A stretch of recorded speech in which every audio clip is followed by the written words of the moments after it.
25 and Obama yen. Bye bye. Oh, but still, grand numbers you have to bye bye. Oh, never see me out to bye bye, man. Someone stand there for elections, maybe. No, but yeah, I don't know. So that's all. Yeah, me whoa. Okay. Hey, I'm a quarter. Hey, ask us away. Wait. Quarter. Road. Peter Mo. Peter Mo, where am I?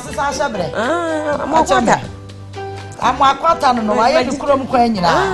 I don't know about my so my Ghana queen, I know, because Chubby Pino.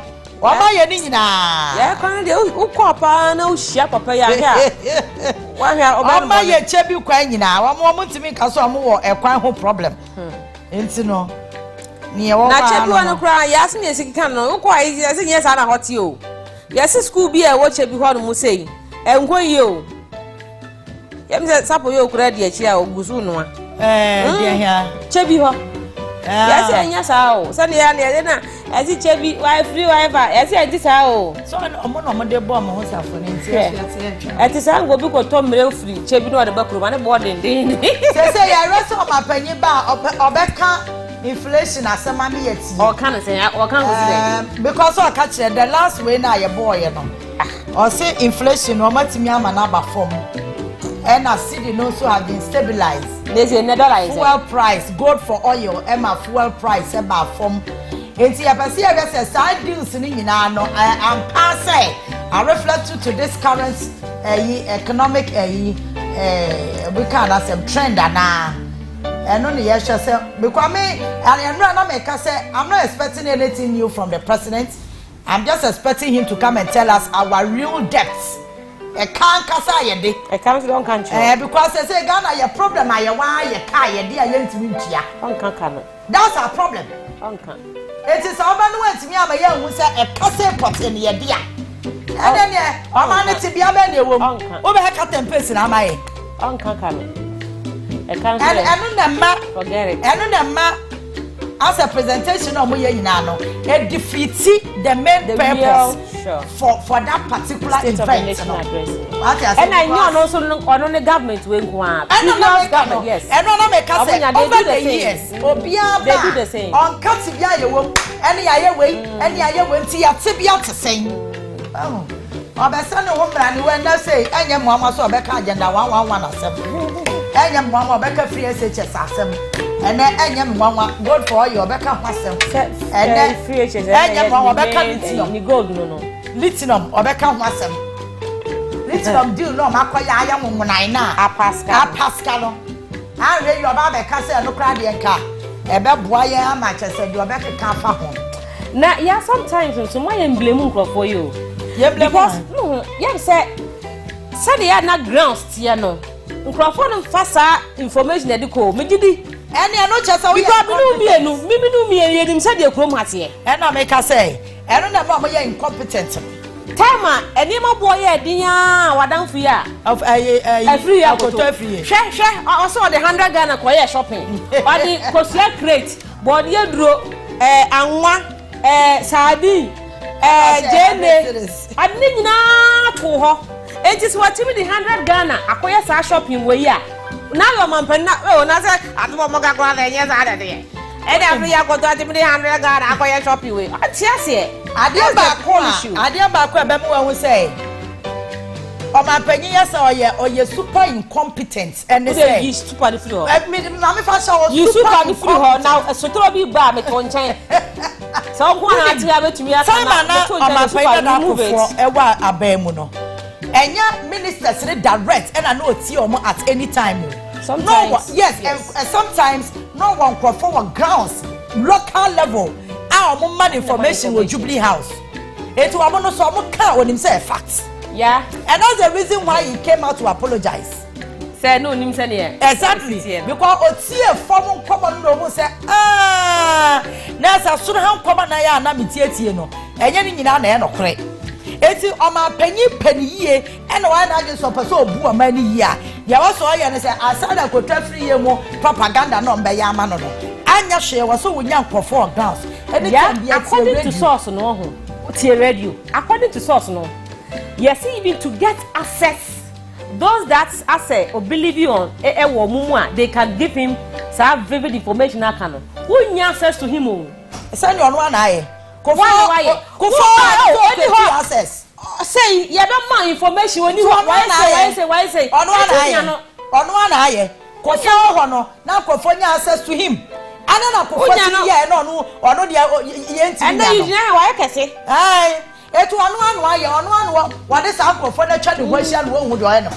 It is incompetent asem bia aye Onua. Na say kra me ti akọ nka cho na busan foi. Lawyer ni everything. Shadow Prime Minister Gabi me tell nka na so oni papa bia ka so oni asem papa bia do wanya wie me tell nka na yampia wo so otu nyina so wato wie I mean ni nua wato ayampia akoto former chief justice mu a ayampia de e bia no ohwe wo wiase ti etu o ma panya kasa person onya information a e go bansi ya oguni Kuffo sika ya sometimes utie stories ni bia na rehu and Kuffo wo how ni problems titiro emema no problems wo happen so omunyina komo no atum e no create another nyansa kwan bi ni nua head wa ko create amani foreign finance minister ase fanya dey anya de ode mode be ya no wa create some so wonye ni free you look aho in pigeon say wa jamna that do my areho pa because say sika bi e free amanone eba bia no yes one so na besi na negotiation bia on na be ko yes on na be ko akoyesa on the chain be ko wow levels don't change change ampa as they say in pigeon levels don't we never ho ka be hu ma wo se Kuffo asase e posti 2016 campaign messages mafia gang ma panya Akuffo-Addo ekeka ye na de wa about me yes ade ba kwa wo se yete ho asene se o ma panya na do Akuffo-Addo obi antan no but the fact still remains that already ye hope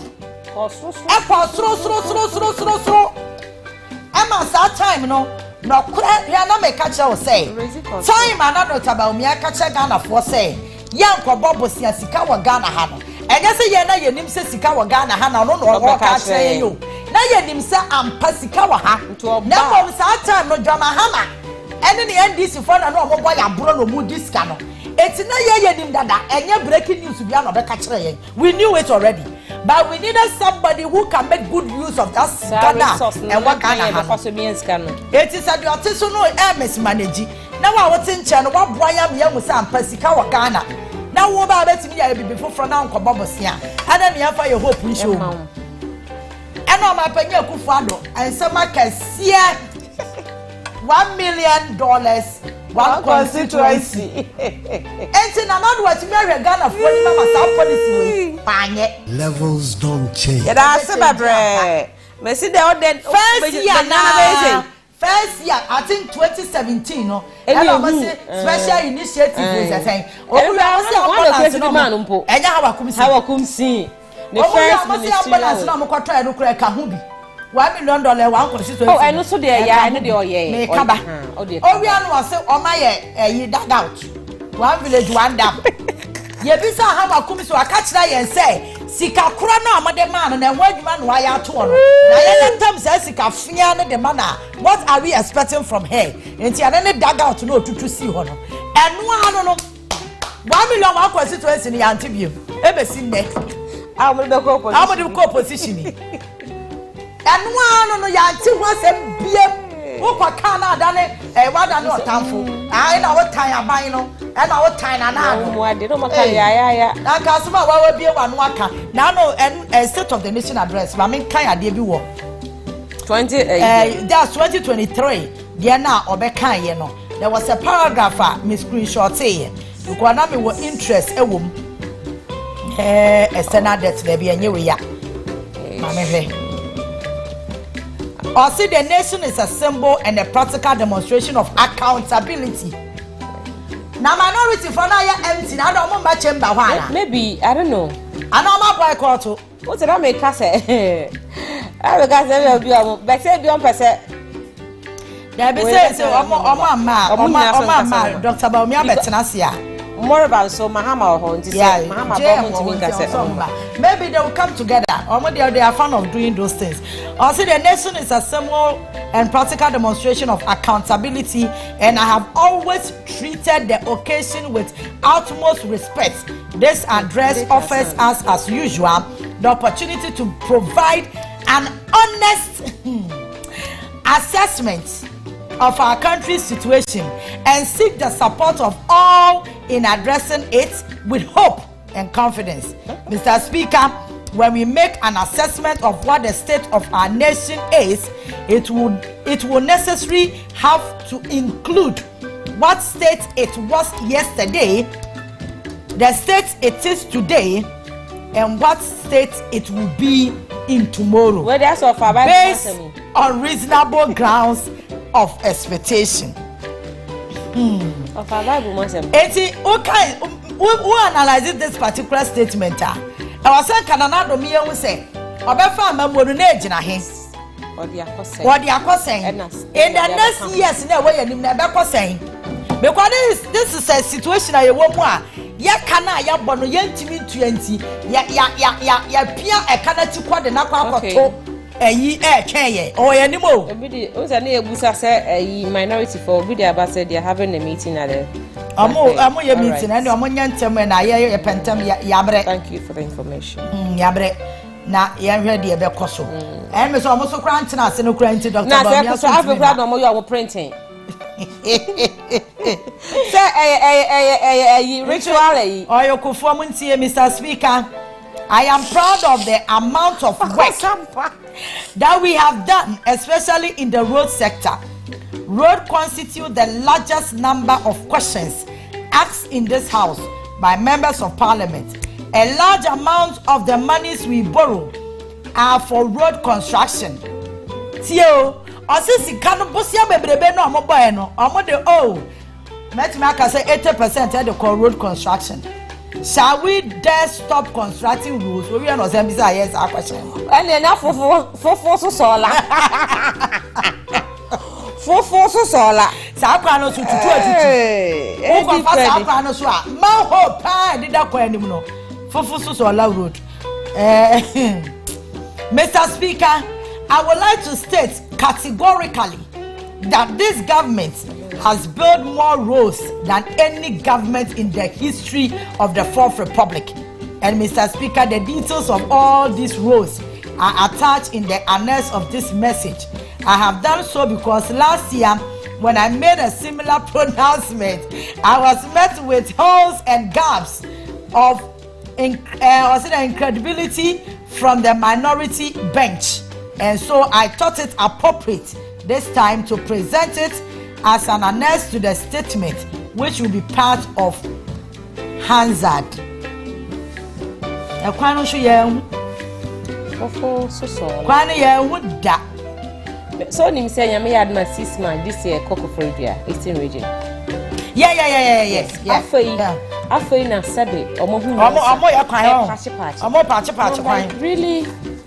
Yes, so all this wa kwano enye afei Ghana mpanifor see ya ti kan yo rade ya ti ya onyankrofo no otwa omo a afei no omo di machines esiso and look I think omo hwe ba bi e honom ye critical man na no befa ho omo we ba bi obefa ba bi akwa no dey so no okwa no yo dey ne prekosi park no so no e say na me kan say ye dey yo betina kam na akwa no befa so no e na ohwe amom Debbie, Akuffo so ti wey potholes in ma ho eku omo dada. Ye nye 6 match na ekọ ho a. Yes say ankwasi aga. Enye. Me eya na ya me ya say. Enti bosia bebrebe na ya bo na ya se ye de ye kwan no. Say ya bosia ne ba the former finance minister no or take and the current international mediator in terms of situation. Onya tell the 10 free move ya. Aka no de ye born chance. The outcomes minister so kana kese na wa na wo kan. And yet to aso. And ya wo to aso. Minister answer na director. Nti skala nko duru ho no. Chippings, come on, chippings going to me fanto. But media how many say? Baby, I started project Biano. Obia complaining about by 8 years in one to us. Levels don't change. Apart from you blogs, no baku bia. Baku bia. You're completely. Say no na on my near painted than this one. Ntina de ehia se ade nkonwa begu mama nkwada na ko ba de na do plaster eno kra he ba ko bi wo eastern region ho kwan bi betimi afa kopie krobo ayi goden ho ya da no ko hu na re ho oh so se sa ayi mahamadan so ye no hu si pa o ye no hu si what the last ye na gu contractors o mo ya de na ba bia dan ni sino and the wood at Chahu in a sham say, hey, Ghana Sika. I said, I'm a catcher, so refi. Ghana Ska, and the same wood. Your bears are we are contractors who try to cancel for the bottom. Meaning bad trills of 4. These new contractors no bottom. Almost according to your book, it is practically impossible for MPs not to be corrupt. Cletus Avoka. I'm interested in this story. And Cousin and Hobatim, I want to read. Deal with him. I want you, I think yes, a dumb one only the same meeting. James said, Drew, our mom quiet or muddy. Yes, their friend of minority. I'm sure, say, hey, okay, senior woman. Lydia. Sanitation.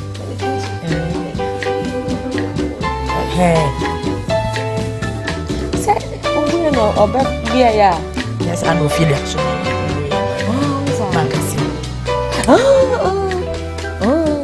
And then you for consumption, I know you for that's a way the other. That's what I enjoy. Who's that?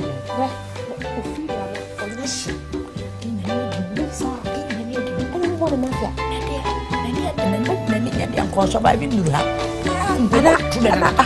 I don't what can't you?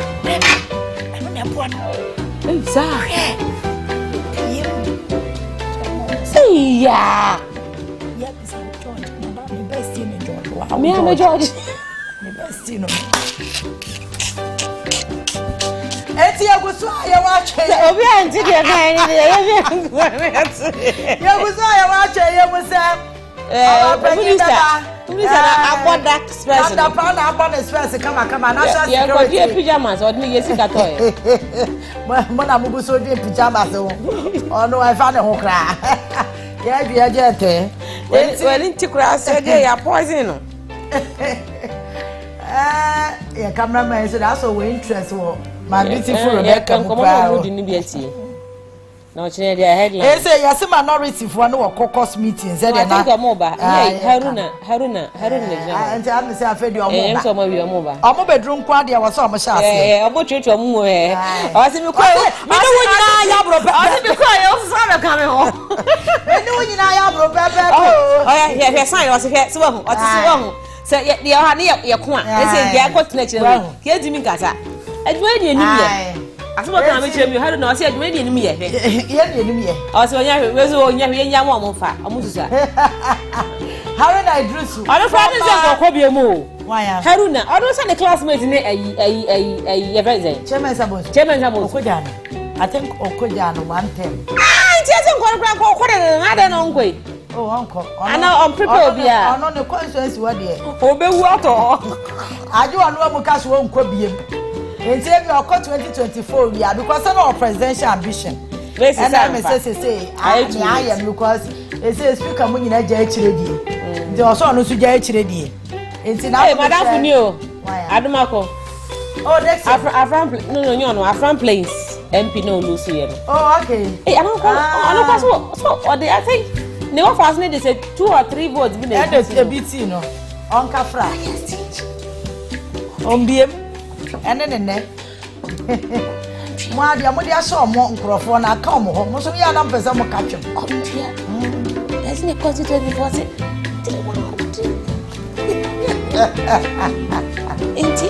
Where's you buy out to stay and no deal, Madam. Ghana politics. Movie amasa bo twa mo abeka che say. Muka the monocracy. Monocracy. Adwa na ebon komo. Adwa bon komo. I say adwa picture ibema ba ku ye expose ya ekesi. Papa say na nim ye fia. Me say ba ku no ni wo du. That's the only difference. Ba ku de ni ti se me di. Ti edu si enye ye. Me say make am say kra de be ya me timi no ye pe. E ho no but na nim de o face no pe. Ya mama. Papa fear the nose, the eye, everything. And I said now I shall nose mask until a cover from here. No, it's not never a final bassa. I don't say, you can't go so well. I had to put you on weight. I'm saying I don't want to. You pay us and I'm minority for mama. I think that minority for no, Omaba, the anche.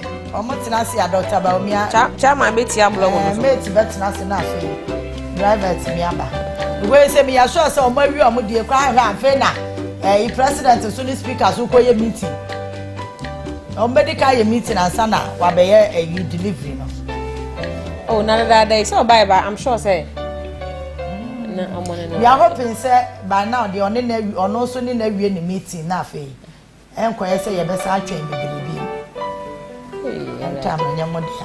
na ayi maybe ankanoma menko akamenkwa oduma ankanoma SP OSP obeba kwa menye sure say ankanoma menye sure so beba me driver for e wo was me nkwa ho de me crab for there yes wana me ko ukwai so ti hwani ayi ya chira o se me timo so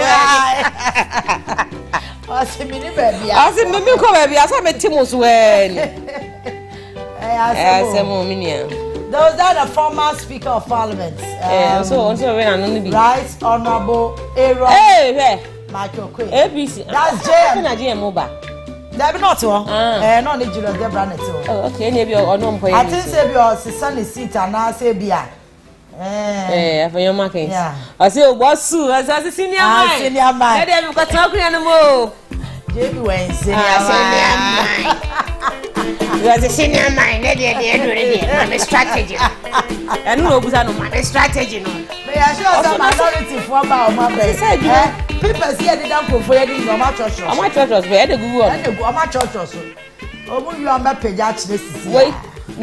Nipa bone se muti obi a ni phone beto to so se AC na ya bom wo dia kokwa wa wu hey boy my boy Adam Mr. Chu Gia chama Mr. Chu Gia na bo Mr. Chu mi entie bi wa register na ho I'm going to minister BM Kisi dia. Kisi jabe ya. Biye ma ha mo anume ya anume. Anume. Bimela suwana miro.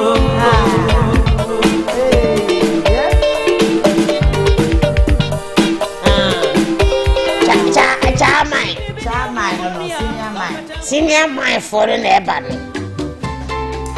Enti we ya judge for judges we judicial sector no omo me ba be jire mu na eja omo do mo ni e ma me no ye fense ye fense tokunu enti chief justice ne counterpart so erem omo ba ne say ni de enche mate tinasia driver be car there be also a speaker man say na make say chief justice betinasia wie speak I was say mate betinasia ansana no material tinasia ono na house wire ni dia o yes landlord enti landlord the driver beba ye twen say mate betinasia na afi driver me to car no yenko ne atena car ni mabre ya bloody boys ya bro ya loading car is car na ya my driver me ba do hwe ba ko mana so ma ba so ko cost meeting we be assure so am ko choro ne no mo ya printing but ya tiabre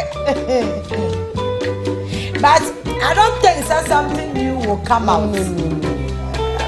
Anyway, Ebiana, Omaye meeting upon meeting. Oma,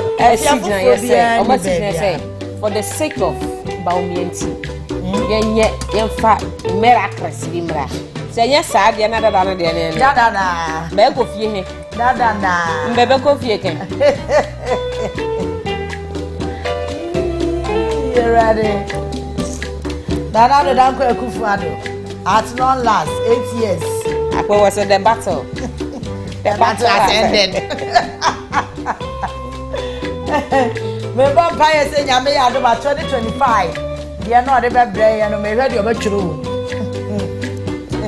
Obey copy and paste. And that's one channel. Agarism the ya there. Me copy ya.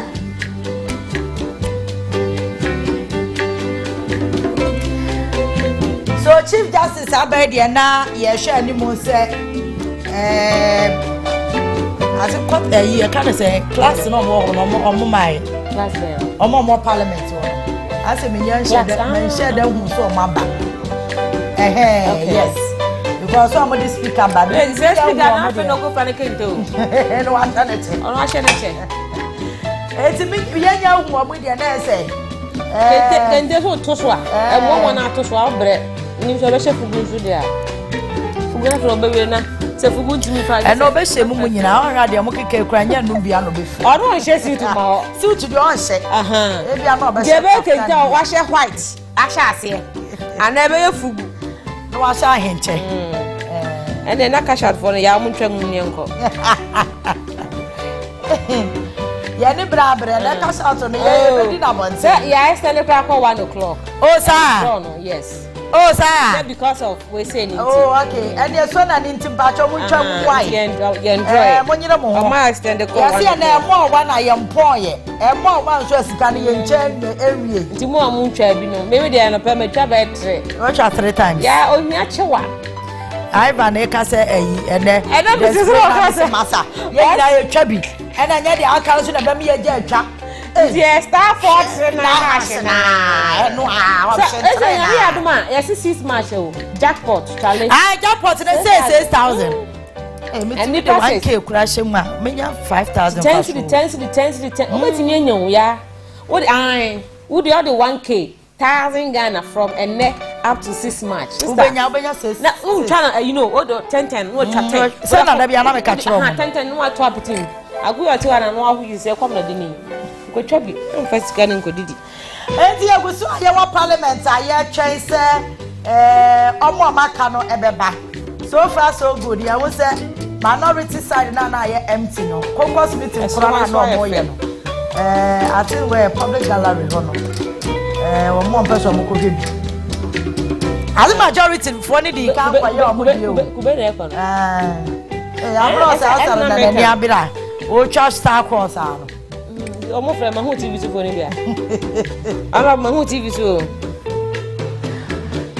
enti ya sha minority minority for no baba ko yesra mo metena sentem na number 3 ne nkrofo mra mate ne driver metu car no me yenko sana bakre be bantana mate ne driver da bi number 3 ba was president to aso and say mate betena say was mate tena say they say mate ne ye twen ne yin so ba so ne da bi say na ha when say ne yere na was odi kamba when you 6 match obeso ne nsa no like some mo ba badu ani na be baba chemba wo de ndi e so ho omo ye de tin say o se chemba ho say o ko riri mu no grofo e ma atimfo so ma we are sure so me proofreading enu ako o mbe man enu ako mo sin no na we wo de kan wa melusu omo ye de tin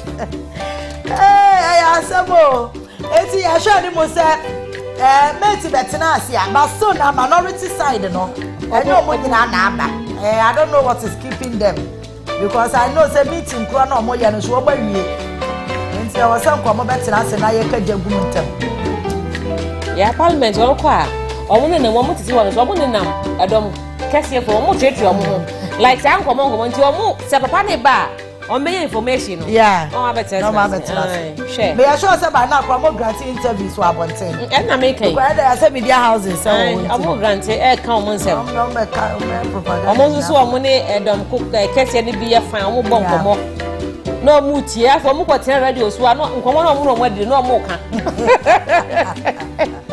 elo sa omo ka omo modi so dim say asem we dey me di pa we na kan pa de di hu nkomo so na eya enti yeguso aye wa twen ye mo ye twen se we was some minority no by now ko matena se awie o na njo ba time be eno na me ntimi hu na so omo tena se ye bi metras na me ye po bi anko so sore pe me why it's true it's true me fa bi me ka ho me kwa no aba da bi onko ne sa so onu so akokwan kakra da bi manemra be ka ho ne 90 na waso da we de menya kabra ma ka se mitiri we be yi me bode ara minister ya fa ne minister ne ba that's ko fo ko na me sorry o phone go ga me time o ko be bia edio o ko say we ga nyam no nya na bai ezi e bua de akoso ha de yen kwa de enim JB senior man senior man very anymore senior man kwaba yeah eja so na ya na egusu aye brobro so kakra menim say last year de no tie yes this year de minimala me expectation yeah expectation you at me sha ase ni yakoye I think say mamina was na me say for so mo here so no was me expect anything new from Nanado but me expect say Nanado be kind of credit actually Ghana for I paint a true picture because he has nothing to lose. True picture be Ghana and Ghana for say me be fa the say me dey akoko be say eye papa ye be born abas enye papa no be hu no ka Ghana for ache say the meti ache na me say na nka metimi aye no ohu za achimi apachoda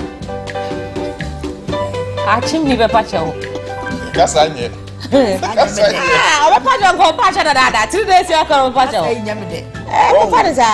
and I think that is the way to go as a country because yanye sa na yenunu ye ho sere na ye make things look as if say bibia you okay emma ye hu the true state of our country but yen timamfo de enim ye timamfo enim but omo no mo ye kan before o papa de o say onim say obibia you okay but ye nkura no kom de ye nya tale enhye ye kan ne ye de kokosi Mr. Tuso oh munye no ko ka che president say oh almost bibia you okay ne ka che Mr. Tuso ne ko ka che papa no difference be ne wo it should reflect in our lives because like a year your BBR is almost dropping down. The center is gradually losing its hold. Share, baby, to say na kame maybe I am a consent part. Say, yeah, well, baby, a tourist site, and I say, the center of Ghana, Kintampo. Go to Kintampo and see. Yes, we move to. Anya Krano, you walk Kintampo waterfalls, a cool crabby nanubi. What is the current state of Kintampo waterfalls now? Oh, yes, we move to Galapa. Oh, yeah, those days, those activities, you get it. It's a lot should go into it, and a lot should go into the discussion. Normally, you will say, "Oh, baby, Ghana, baby, yeah." I mean, before Ghana, na NTC. Even though material improving the lives of some people within the country, accepted because free SHS are back. What I say, planting for food and jobs are bad. Any one district, one factory, or other interventions or more customer travel budget and they are too long. They know, and they know the kind of impact in here. Book logo no error, book lady or on paper the records may be so clean. Yeah. But it should also be able to tell us, say, the same paper and auditors general reports they buy now. And my those discrepancies say COVID-19 sikano, the health ministry na say for omu ina so sikano ira from some year no. They should be able to tell us the whereabouts of those monies and what can be done the way forward. Yeah. At least reshuffle no yen why for just for fun. Why say because of say Ghana for year kasentina all year. Onimnyama akoso. So he should be able to prove to Ghanaians say, Oba wafa Ghana for adwin amba mediagro. But obeye Ghana ye in its own way. Ebia na anso ye ni. Say anso ye ni a obetumi apaya. So eso nani so dia. Then he has every reason to say yes Akuffo-Addo no kwa for baby aba ya ba bedu. But on a more serious note, all these things where one say in the Bible somewhere ye be. What I say somewhere ye be.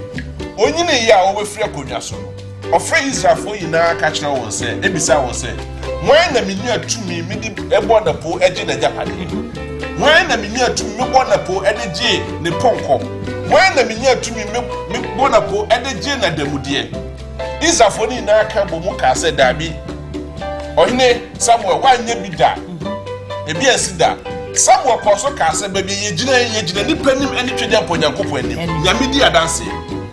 Can the president of the republic do the same thing to us right now? Who are wrong professional? Can the president of the country do the same thing to Ghanaians right now? Obetumi nya kukudro abeka kire Ghana for bisa Ghana for say me be the president bosha me share no matumi dini na so ana. These are some of the questions he should be asking himself before the State of the Nation's address. But on the other side, our people within the minority are very, in fact, serious. One, mo flag bearer na mo person oba no. He is there seated. Mo na mo ye kokos na mo person mo flag bearer eba no. Mo muni ho. Mo person mo chega na for meeting. Mo ye meeting for what? This is not the time I say mo ye meeting. No. Say that's a normal way. It shouldn't be a formality because something that has been there for a very long time. Yesterday was there. But such changes to me ba. They could have done whatever they wanted to do. Said way emergency way changes to me ba. And they do State of the Nation address na niema bebre koso. Ade be san no be madam niema bebre koso. Ntiane de you can make your Enyema mu yi. Ebetumi asesa na Nadu Danko Akuffo-Addo the State of the Nation's address nyoba beka na. And to me but it can also you see, so these are some of the marketing kitty all no more. We voted for they them. were supposed to start at 10 a.m. Of course. Look at the time now. 11:27. Look at the time now. 1 hour 27 minutes late. These are some of the then I was here blame both a party. The majority were seated. Admitted. But here, Sadema way a dragon and if you has any anyway. I feel no mama. If you has any, Muslim bets nasi 9 o'clock, more can State of the Nation address, whatever. But this time, you people are not seated, including the Speaker of Parliament. These are some of the kitchen you are one. You say a democratic state, so everybody does anything anyhow. Say the same thing. And then they will not paint a true picture and give a better explanation of Nema Nanado Akuffo-Addo Beka. But those are not misinterpreted again. Or misinterpreted again. Or what way? Hey, I say, Junkie Boy Ako Stadium. All for what you can't brother. Shaman. But one more side, you go. We are no business when the share. As what the stadium will be. But we are not business. Na score like cry say. And so jubilating. Most of our MPs are the same. But it's a go and propose that no someone is has to go. Meanwhile, no nim ni share go, or nim ni papa share go. Or nim in fact team share. But just because of the populism and the populist approach most of our MPs are like that.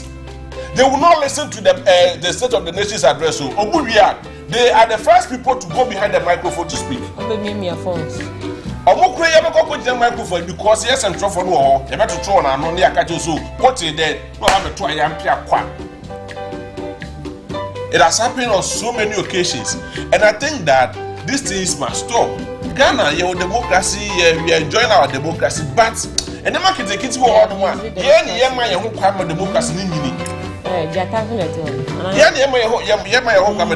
That's some judge. And these things are factors that bet me going forward, debate me affair near to me. But all in all, me I expect another Akuffo-Addo. And then that. Oh my God, of who say, and then okay, we on can be. And they are day. Obeka be 2025. Akabako. Akabako. Before be is it no. And I say just normal speech. Normal. Proper, but he's addressing the country through the our parliament. That's last one and 7 January after say president in yes we nobody and I see as well we are within 2 months who state are you there be yam so obey we are so much swear bibi sir obey back January and sanwako anyway but whichever way meaning say because 2017 Mahama did it oh yeah no 2017 no Asana was it? Almost when we had obey before. I think we need to confirm that. What I know is the last state of the nation's address.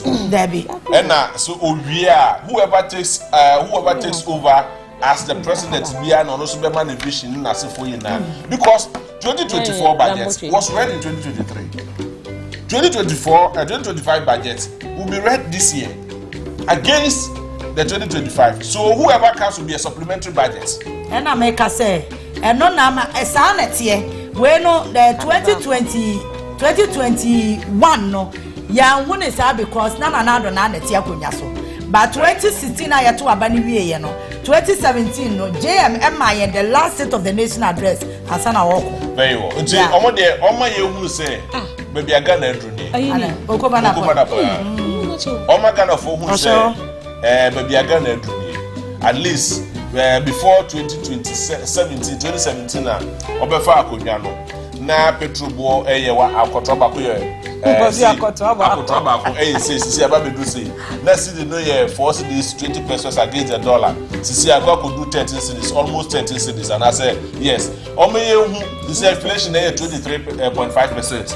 Any other figures na cost omoye hu say anye bia ne ode ababedu eye ne fa o kama Ghana for you na hu se he ne fa eye ne peso so a onu akasa admit no pa Ghana for acho president Akuffo ye bi he did it president Akuffo ye bi na me sago ka wa ha se Akuffo did it no ye man that benefit of the doubt ye man that benefit of the doubt because when you achieve me by God down that me obu ma chopa so abu ma agro di wo mo ti tira chopa o ma agro nyefe yes it mean that is what I will say say the beya ye na be hunu say at the end of the day no it is not about Nanado himself as a person Ghana for enti ena Nanado gina ho as a president Ghana for na ko bo ti won mu na ko bi ante ho being it a member of parliament, being it an observer, being it the president, being it the speaker of parliament say ye enti na these people are not there, they do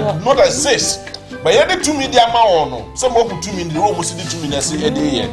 It would be catch as a one casa 2 million de man. You the year no. We now there. E your fa. You be poor basu. E your fa. One casa do the honorable thing and let Ghanaians know that this is how far they have come. Because okay say omoto omaba no. Say drop for ya krokobisa ne say na na baby omayedri e your fa na. Or say the next leader Is it that? Is it to say yes, speaker eba?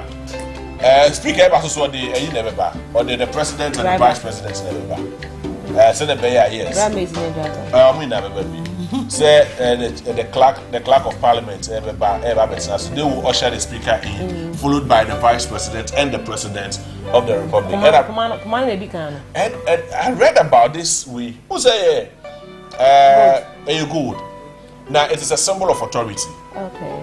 It's a symbol of authority. The Parliament House ehudi ekura. Enu tina ye kutano anyhow, but ye was specific way ye kutano. I think Komla Krucha my update wa ha say. When is African minority and majority?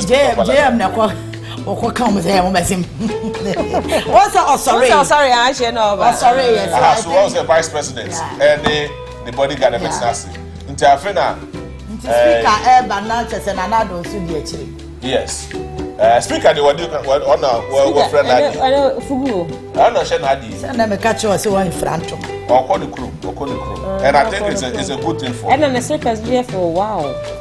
Oh no, he has changed the face. Yes, I'm told that this is the last son of the president. This is the last one? Yes. Confirmation about? Oh yes, one of our... okay, yes. Into next year, the NJ Mono, better who to be a JM, the mayor president. You know what? And I said about me. Yes, can you I'm how better. And yes, I'm a Manuansi. Wanusi, Manuansi, no better than one to be a woman. But no, what to be about me and Caho. And they are based on reports in the idea. But Omoba national anthem, right? And Omoba national anthem, president, and I don't know if Mama is sounding.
Prayers.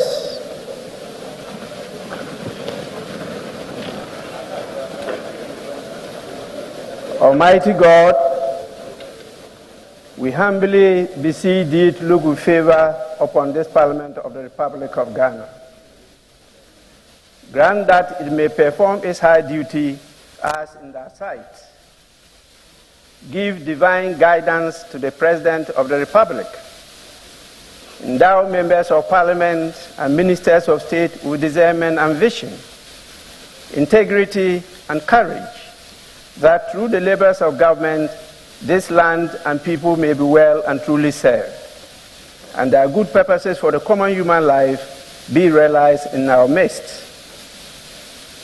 O God, grant us a vision of our country, fair as it might be, a country of righteousness, where none shall wrong his neighbor, a country of plenty, where evil and poverty shall be done away with, a country of brotherhood, where all success shall be founded on service, and honor shall be given to the deserving.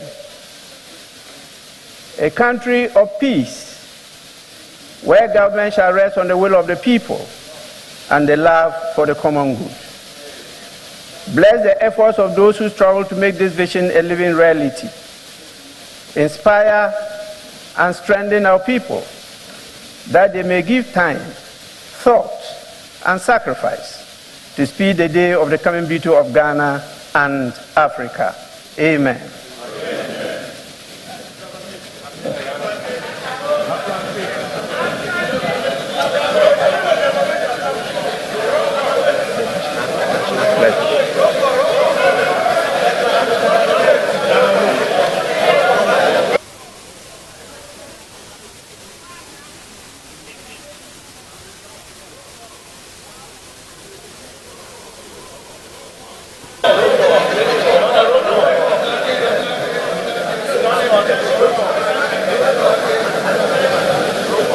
Honorable members, the National Pledge.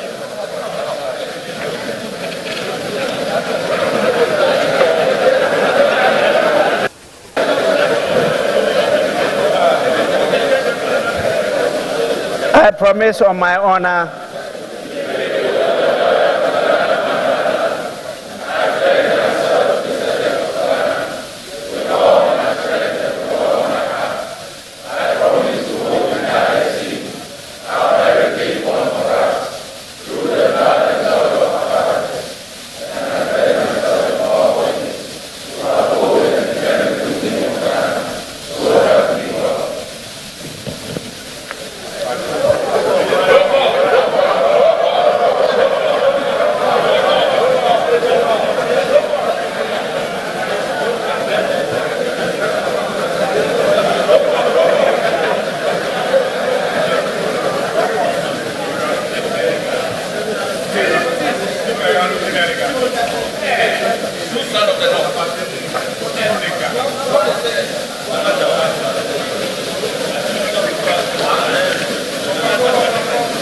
Honorable members,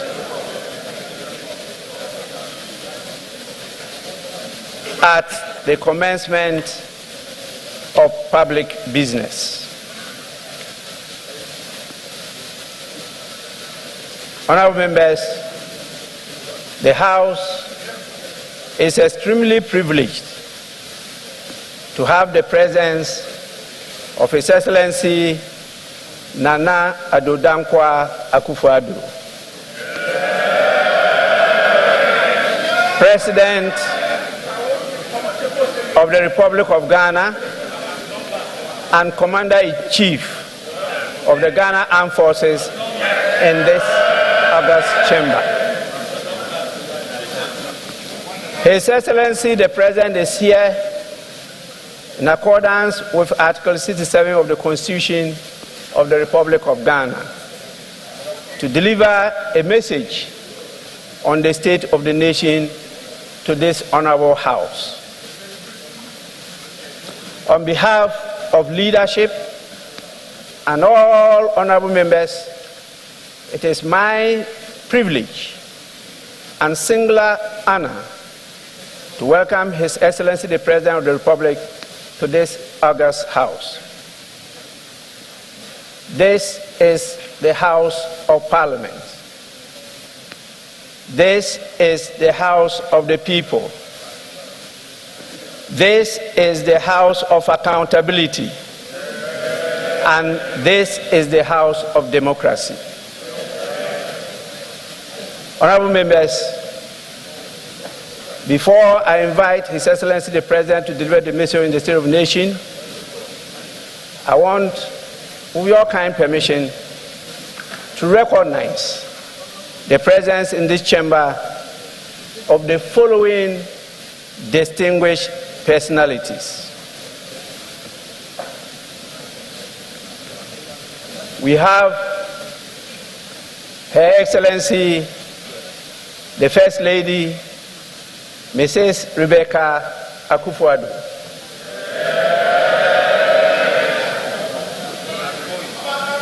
We also have His Excellency, the Vice President, Dr.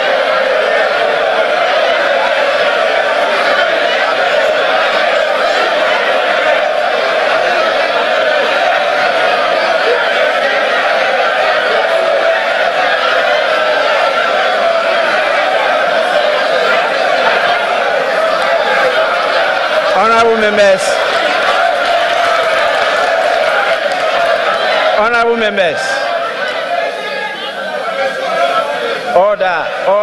order, please.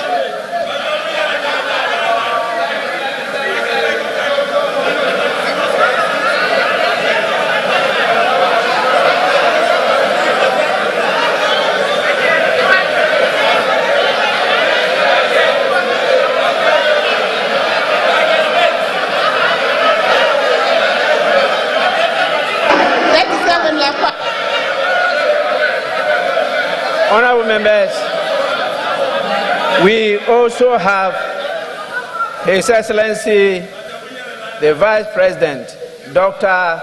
Mahmoudou Bawumia.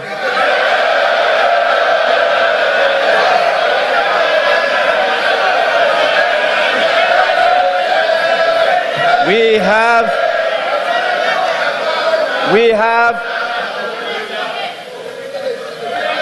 have in our presence Her Excellency, the Second Lady, Haja Samira Bawumia.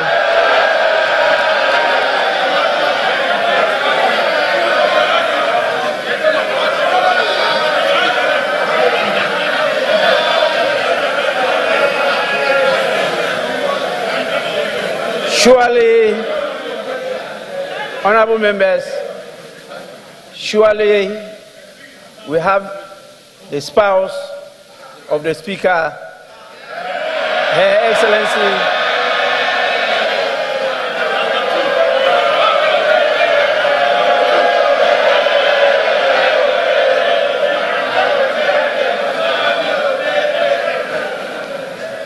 honorable members, we have the spouse of the Speaker, Her Excellency Alice Adjoa Jonas.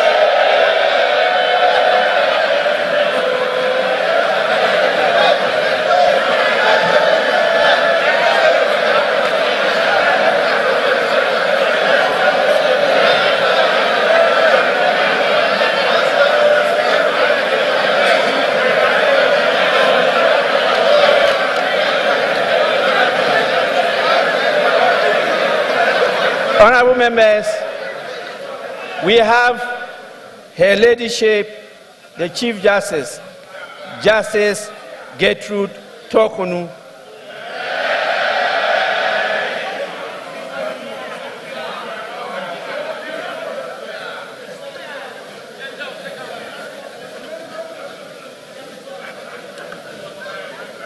We have the beloved spouse of the Chief Justice, Mr. Francis Kofi Tokonu.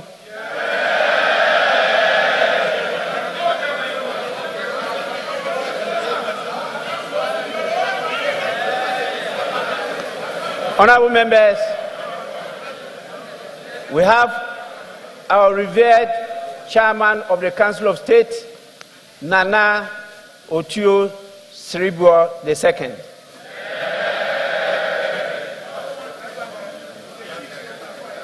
And we have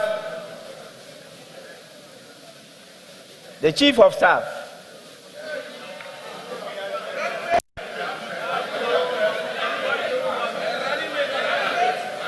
the Chief of Staff, as you all know, is in charge of the whole family of the Right Honorable Speaker, Madame Frema Opare.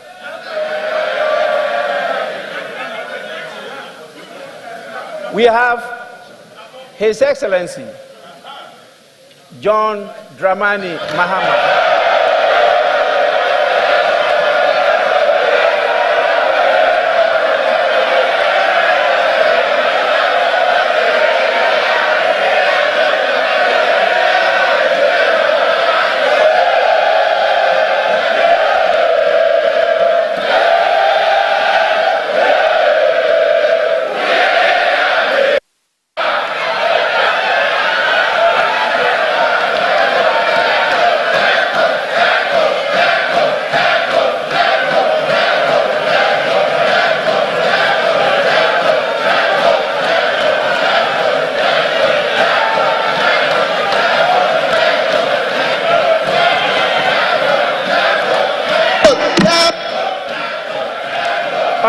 Honorable members, honorable members.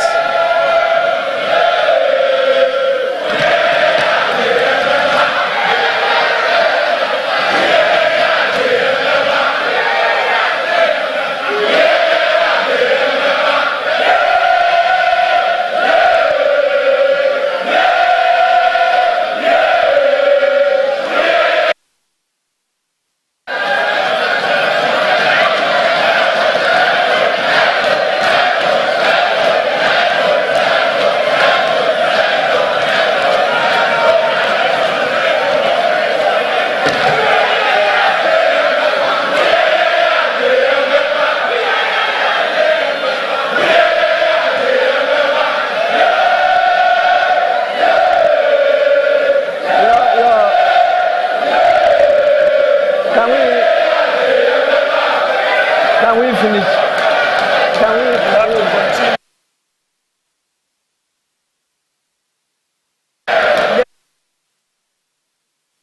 Honorable members, honorable members.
Honorable members,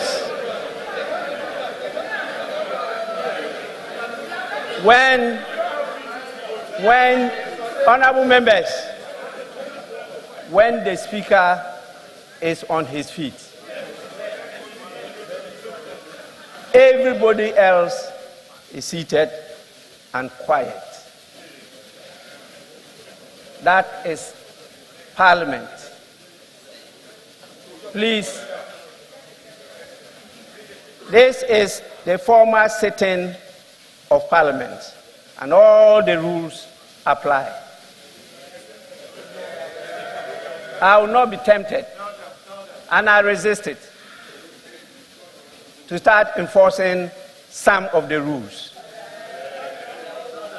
I know this is election year, but my words can deselect a lot of you. So please, my words on this chair can deselect a lot of you. Kindly take note and let's proceed. His Excellency, as I mentioned, is the former President of the Republic of Ghana. We have in our midst Her Excellency Nana Konadu Agyeman-Rawlings, the former First Lady of the Republic of Ghana. We have the Right Honorable Michael Aaron Okoye.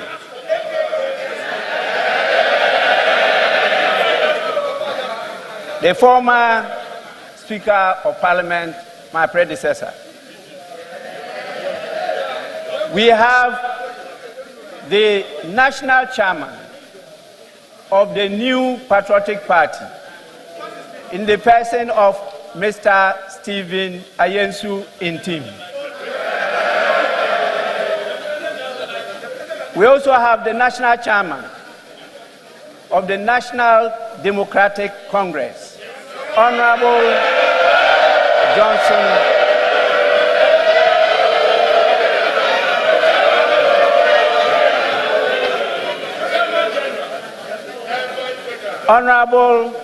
Johnson Asedu Nketia. We have the General Secretary of the new Patriotic Party, Mr. Justin Frimpong Kodua. And we also have the General Secretary of the National Democratic Congress, Honorable Fifi Fiave Kweti.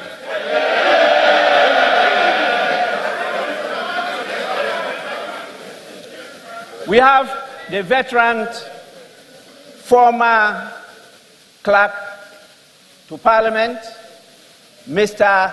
Samuel N. Dakwa. They started it all even before independence.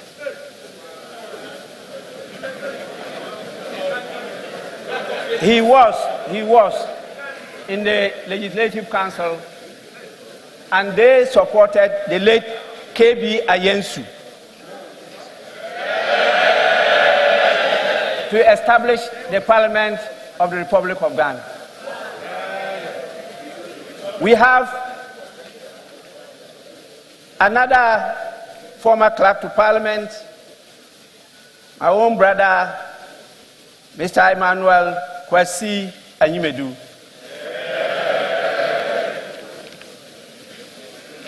We have the heads of our security agencies and our esteemed chiefs, queens, and queen mothers. We have our most revered religious leaders and the dean and members of the diplomatic corps. We have our development partners with us and representatives of various civil society organizations. And definitely, we have our partners, our dependable partners, members of the media.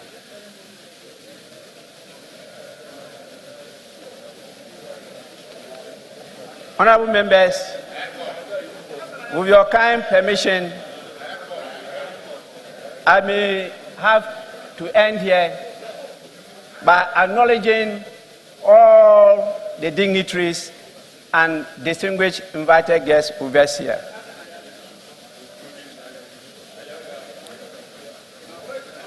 And I have the greatest pleasure in inviting His Excellency the President to deliver his message. Your Excellency, you may deliver your message now.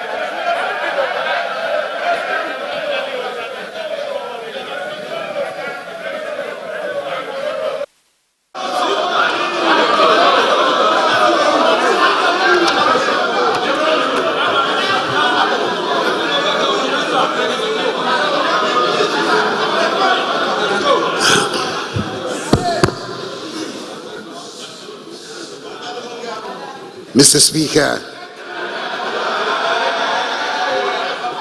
it is always exhilarating to be back in Parliament and to discharge the duty in fulfillment of Article 67 of the Constitution of delivering to the House a message on the state of the nation on this occasion for the penultimate time. I have one more still to give.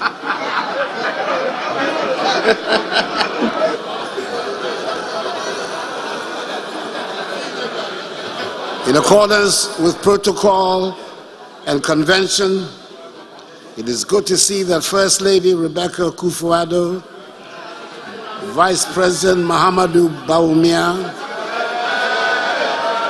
Second Lady Samira Bawumia, the spouse of Mr. Speaker Alice Adjoa Jonas, Chief Justice Gertrude Tokonu, and Justices of the Supreme Court, representative of the Chairperson and members of the Council of State, the new Chief of Defense Staff, Lieutenant General Thomas Opon-Pepra, the Inspector General of Police, Dr. George Akuffo-Dampare, and service chiefs are all present, as are the Dean and members of the Diplomatic Corps.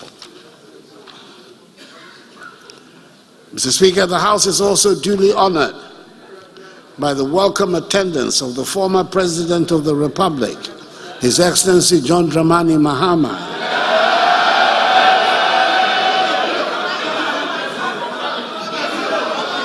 and former First Lady, Her Excellency Nana Konadu Agyeman-Rawlings.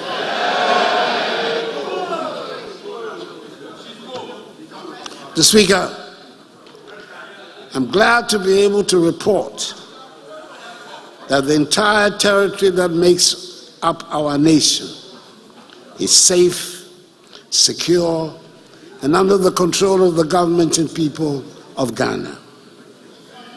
This might sound like a pedestrian statement with which to start a message on the state of the nation.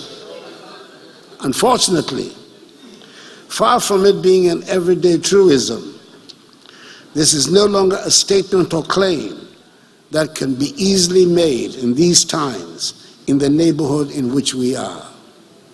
West Africa is under threat of terrorism and violent extremism, rapidly spreading southwards from the Sahel to coastal West Africa. We can no longer take the territorial integrity of our countries for granted. Indeed, many of our neighbors have already fallen victim and lost large portions of their territories to extremist groups. And Ghana, by the grace of the Almighty, is the only coastal state along the Gulf of Guinea that has so far not recorded a terrorist attack.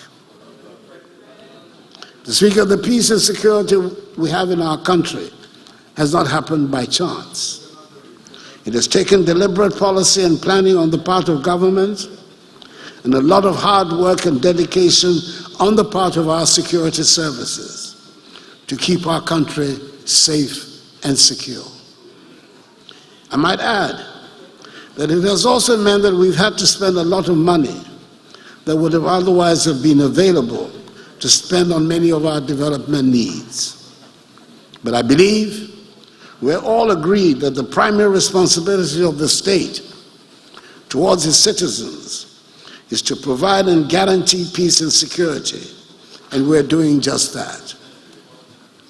Since we came into office, we've ensured a significant expansion of the armed forces and all the other security agencies. We're paying diligent attention to their welfare as well. The accommodation and physical environment generally of the security agencies are being improved. We've quickened the pace of the retooling and equipping of the security agencies to ensure readiness towards the emerging security threats. For the majority of us, in our everyday activities, it is the security of our streets and homes and communities that concern us most. We want our children and grandchildren to grow up in a safe atmosphere, and the Ghana Police Service played the lead role in this. Again, government has performed most creditably. The police are much better equipped than they have ever been, and their increased visibility on the streets goes a long way to reassure the community. The changing image of the police is perhaps best exemplified by the dramatic facelift they have given to the frontage of the police headquarters on the Ring Road in Accra. It is beautiful, and I recommend it to all institutions and indeed households. Whilst we're spending time, money, and energy and lives keeping the country safe from external dangers, I must add that it is a matter of great concern that we continue to have so many chieftaincy and land disputes around the country, which tend to be breeding grounds for internal tensions and destabilization. Mr. Speaker, I must make special mention of the troubles in Boko. The tragedy is not only that a thriving and dynamic town is being reduced to a wasteland of destruction and distrust. We're spending money and energy that would have been better spent on development needs of Boko, providing security to keep brothers and sisters from killing each other. Mr. Speaker, what should concern all of us, and not just the people of Boko, is that in its current state, Boko is an alluring magnet to mischief makers and extremists operating a few kilometers away from the border.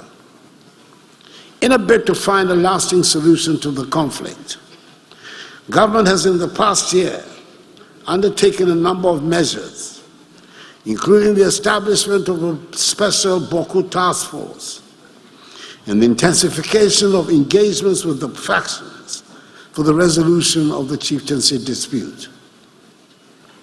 On the recommendation of the Upper East Regional and National Security Councils, 4 radio stations that have been broadcasting incendiary language and propagating hate speech have been shut down by the National Communications Authority. The Chief Justice, for her part, has also recently established specialized courts in Accra and in Kumasi to deal expeditiously with criminal matters emanating from the Boko conflict. Government is determined to do all it can to ensure that there's security in every inch of the territory of our country. But it is also very much up to the citizens to help create the needed atmosphere. And I'm thus appealing to all citizens, all Ghanaians, to take the See Something, Say Something campaign of the Ministry of National Security very seriously. There is indeed, Mr. Speaker, a state of palpable anxiety and tension in every corner of West Africa, raising the specter of regional instability, which we thought had been banished. Unconstitutional changes in government in parts of Africa, especially in West Africa, through a series of coups d'etats and military interventions in governance, testify to an unfortunate democratic regression in the region. It is in the interest of democratic growth that this development is reversed as soon as possible, and we in Ghana continue to give maximum support to ECOWAS, the regional body of West Africa, and the AU, Africa's continental organization, in their efforts to restore democratic institutions in the affected nations. We must help stem the tide of this unwelcome evolution and help entrench democracy in West Africa. We believe also that a reform of the global governance architecture, such as the Security Council of the United Nations, to make it more representative and accountable, will help strengthen global peace and stability, and thereby help consolidate democratic rule around the world.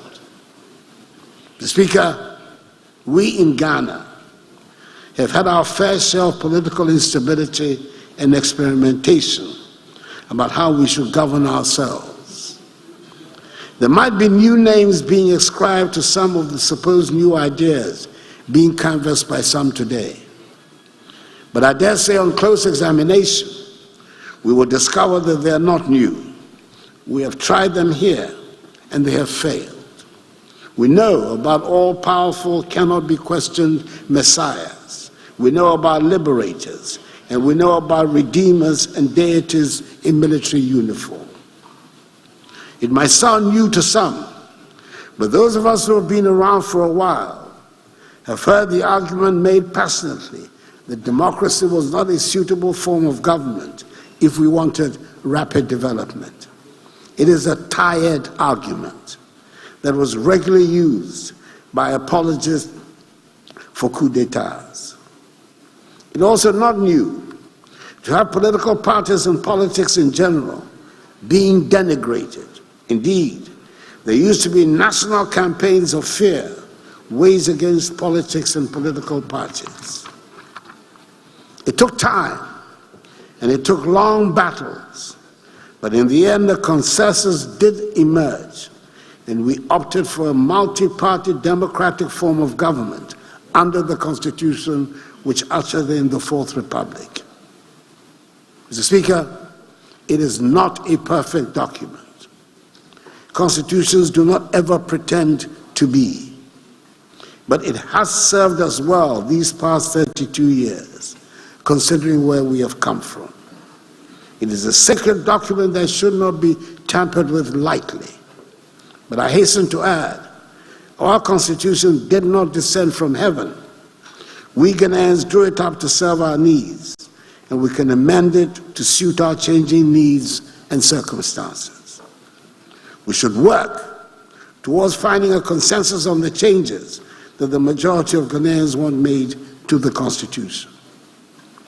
Mr. Speaker, democracies are founded on elections, and the holding of free and credible elections ensure that people have confidence in the government that emerges at the end of the process. The honorable members of this House, who are at the center of it all, know more than the rest of us that this is an election year. The increased decibel level in all communications will ensure that even the most politically uninterested person among us would know that on December 7th, we shall be going to the polls to elect a new president and new members of parliament. A lot of the responsibility lies on the Electoral Commission to put the organization in place that will ensure that we have credible elections. Government is doing its part to make the work of the Electoral Commission go smoothly. A lot of responsibility lies on the political parties as well, and I hope that the parties recognize that their credibility is also on the line, especially with some people wanting to undermine the multi-party democratic system of government. It is up to the parties to demonstrate that competitive elections are an honorable, character-enhancing experience, and that at the end of the process, the loser will congratulate the winner, and the world does not come to an end because an election has been lost. There is nothing inherently dirty or corrupt about politics, and nothing about elections that should generate violence.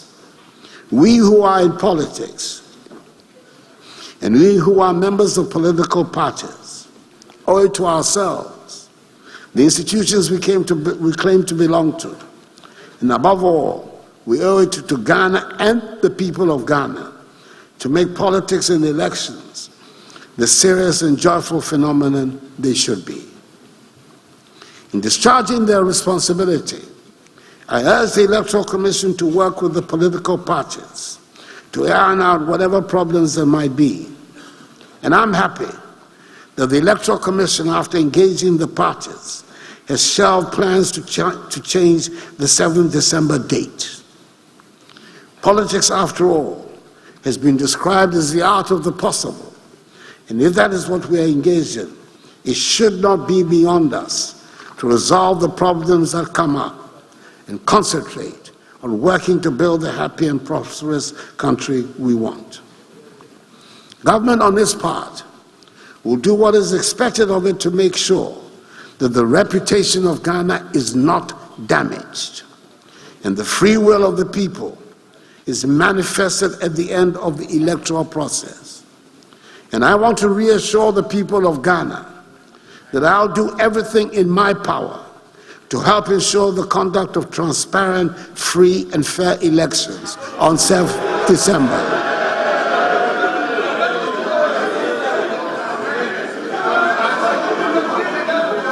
I have confidence in the security services to ensure that those who might want to cause havoc or any kind of mischief to disrupt the electoral process will have no room to operate.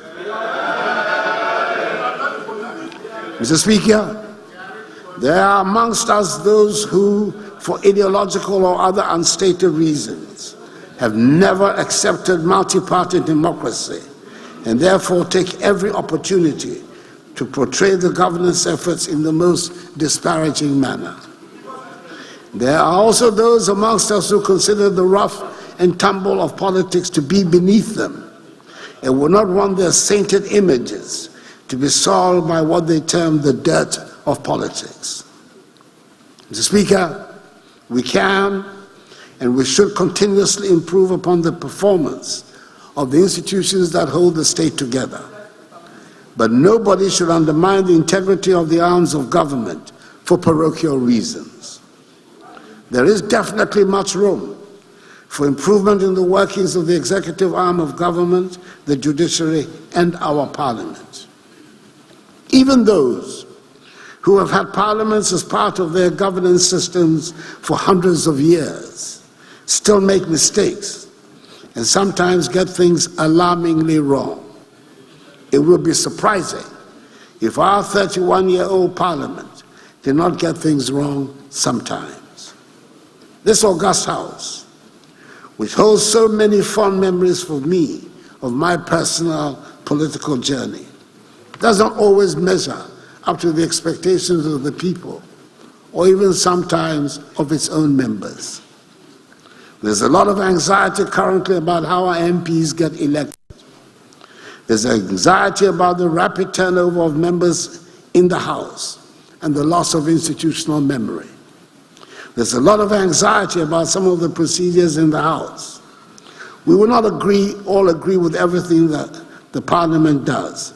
And I dare say, Mr. Speaker, that I do not agree with everything that goes on in here. But that is the beauty of what we as a people are trying to do in our governance structure. Mr. Speaker, the President and appointees are not universally loved. It would be strange and unproductive if they were. It is probably worthwhile making what I consider to be important observations at this stage on some of the issues in our public discourse in the lead up to the elections for a new president.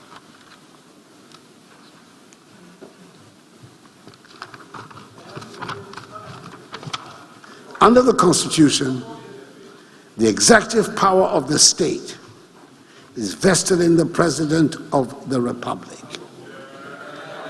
He or she is the executive. There's no ambiguity about where the buck stops when it comes to responsibility for what happens in the government. It stops with the President. He or she has ultimate responsibility. It would be an unwise president that would pretend to have all the answers and refuse the advice of his officials. But the fact remains that the President holds the executive power. The cabinet, the ministers of state, all act ultimately in an advisory manner.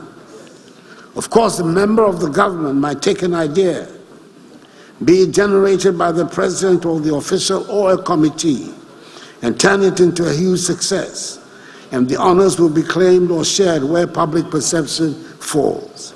But ultimately, the President is responsible and therefore takes the credit or the blame for whatever happens in his or her government.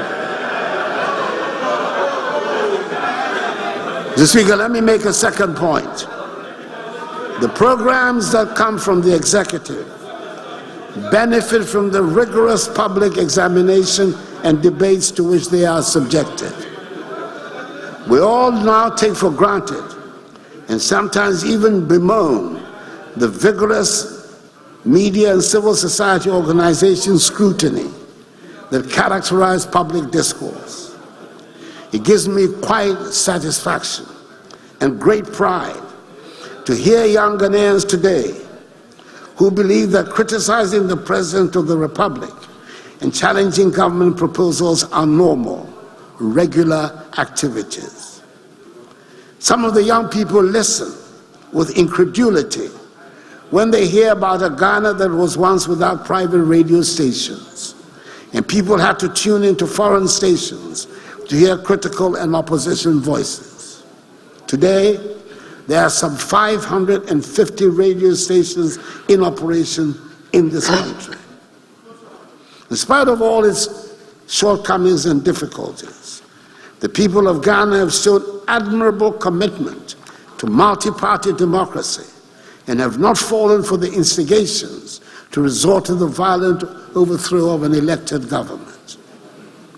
The past 32 years of the Fourth Republic have witnessed the most sustained period of stability and economic growth in our country.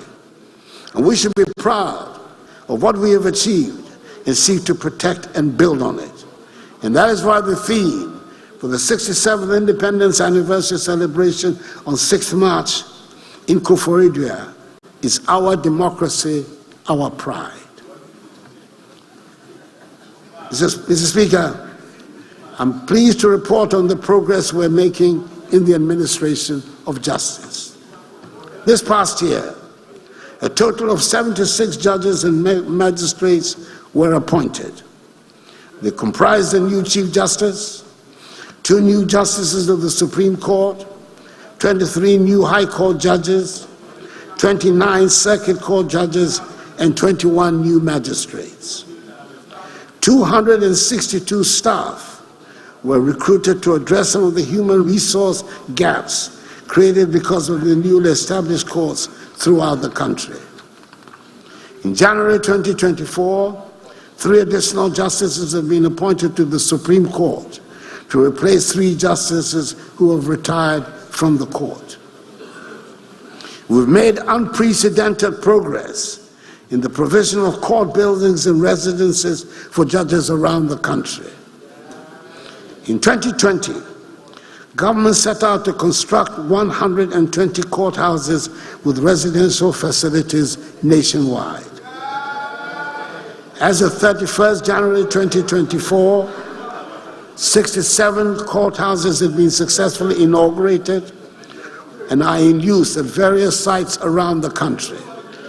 12 completed projects have been slated for inauguration by the end of this month of February 2024. The remaining 21 projects are at various stages of completion and are expected to be completed and inaugurated before May 2024. In addition, 121 residential units have been constructed for judges throughout the country. Further, 20 fully furnished 4-bedroom units, together with social amenities, have been constructed for justices of the Court of Appeal in Kumasi. The project is not yet complete, but we have done enough to be able to say that we have resolved the problem of the disgraceful state of court buildings. The attention now is to the digitalization process of the courts to modernize the entire system. The Judicial Service has undertaken a digitalization initiative to modernize legal operations and foster greater access to justice. A virtual court system was introduced during the COVID-19 pandemic to ensure the continuity of business. The virtual court system was also rolled out to 17 courts, then subsequently to 19 high courts for the smooth hearing of court cases. By the end of December 2023, 160 courts had been equipped with devices for the real-time transcription of cases, in addition to 51 courts piloting the paperless court system in Accra. The integration of real-time transcription devices in 160 courts has revolutionized the way in which court proceedings are recorded and documented. The service is rolling out a comprehensive digitalization of the court system. The Attorney General has continued in a very effective manner the tradition under this administration of contesting every single litigation against the state, and has avoided the numerous judgment debts that used to be given against the state. The Office of the Attorney General, as a result, has saved the country over 10 trillion Ghana cedis.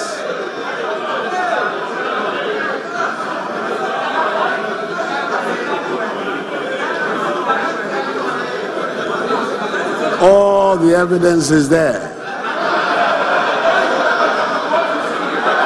I shall be performing a pleasant duty in a few weeks' time when I commission the Law House, the 12-story office building which will house the offices of the Attorney General and the Ministry, and finally bring to an end the age-old office accommodation problem. I must declare a personal interest in it, as the building was started when I was Attorney General in the government of President John Akuffo-Addo back in 2001. Mr. Speaker, I acknowledge and share the frustration and deep disappointment we all have that the convergence of events and fate have conspired to place impediments on the path of the rapid development trajectory we were on.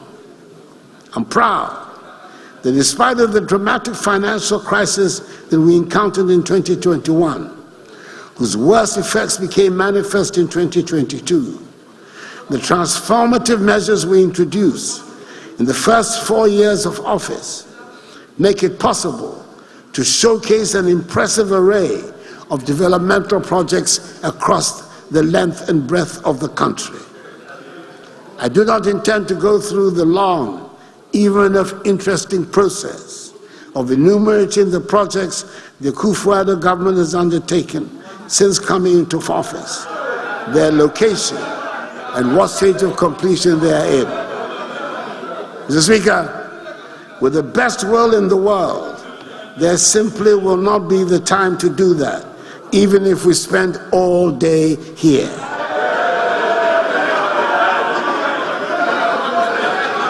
It will be recalled that last year, during a message on the state of the nation, faced with a similar problem about road projects, I came to the House armed with a fat book that had the details of the road projects around the country, and all honorable members were given copies to go through at their own leisure.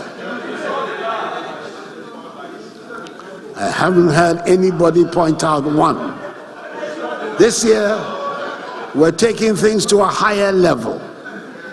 This government, after all, is the digitalization government.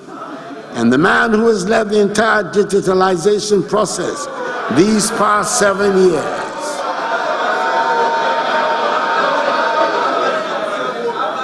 my indefatigable Vice President,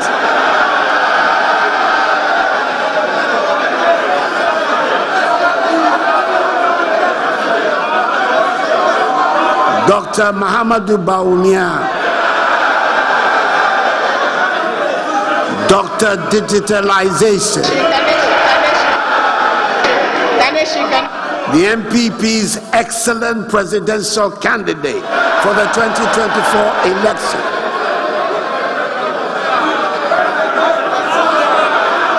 is coming out with what will allow everyone and everybody and anyone to check on every project being undertaken by the government without having to listen to the president's message on the state of the nation. We are calling it the performance tracker. You can check and satisfy yourself about the status of the projects and their location. And you could stop by and make a physical inspection if you were so minded. Mr. Speaker, if you want to check on roads, classroom blocks or chip compounds or Agenda 111 hospitals, or bridges, or science laboratories, or water projects or sanitation projects, or landing sites and harbors, and other infrastructural projects, or whatever this government use your tax money to execute, the key to your query is right there on your phone. Mr. Speaker, the performance tracker will be formally launched in March, and I'm offering it as the device which will help bring accountability into your hands. With the performance tracker, we can be sure that never again will pictures of an artist's impression be offered as projects that have been completed.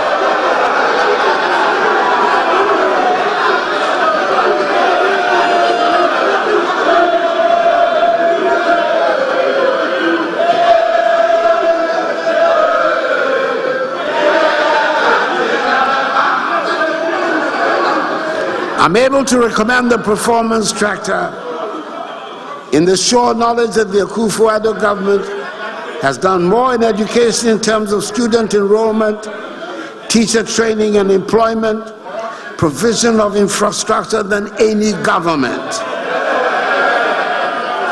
We have similarly done more in health, agriculture, security, roads, railways, tourism, digitalization than any other government.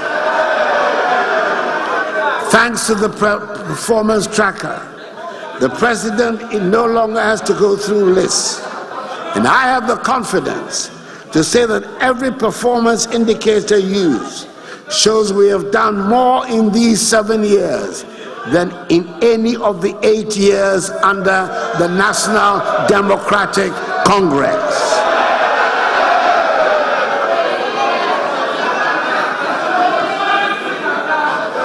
Indeed, Mr. Speaker, on coming into office 7 years ago, my government took the decision, as we promised, to modernize and formalize the economy through digitalization. In this regard, we have embarked on one of the most far-reaching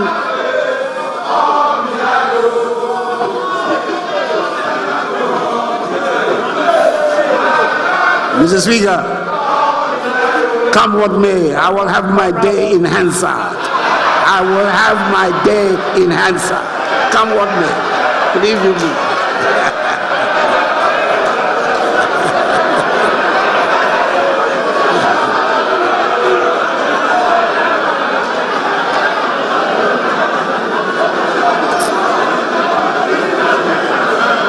Indeed, Mr. Speaker, on coming into office 7 years ago, my government took the decision, as we promised, to modernize and formalize the economy through digitalization.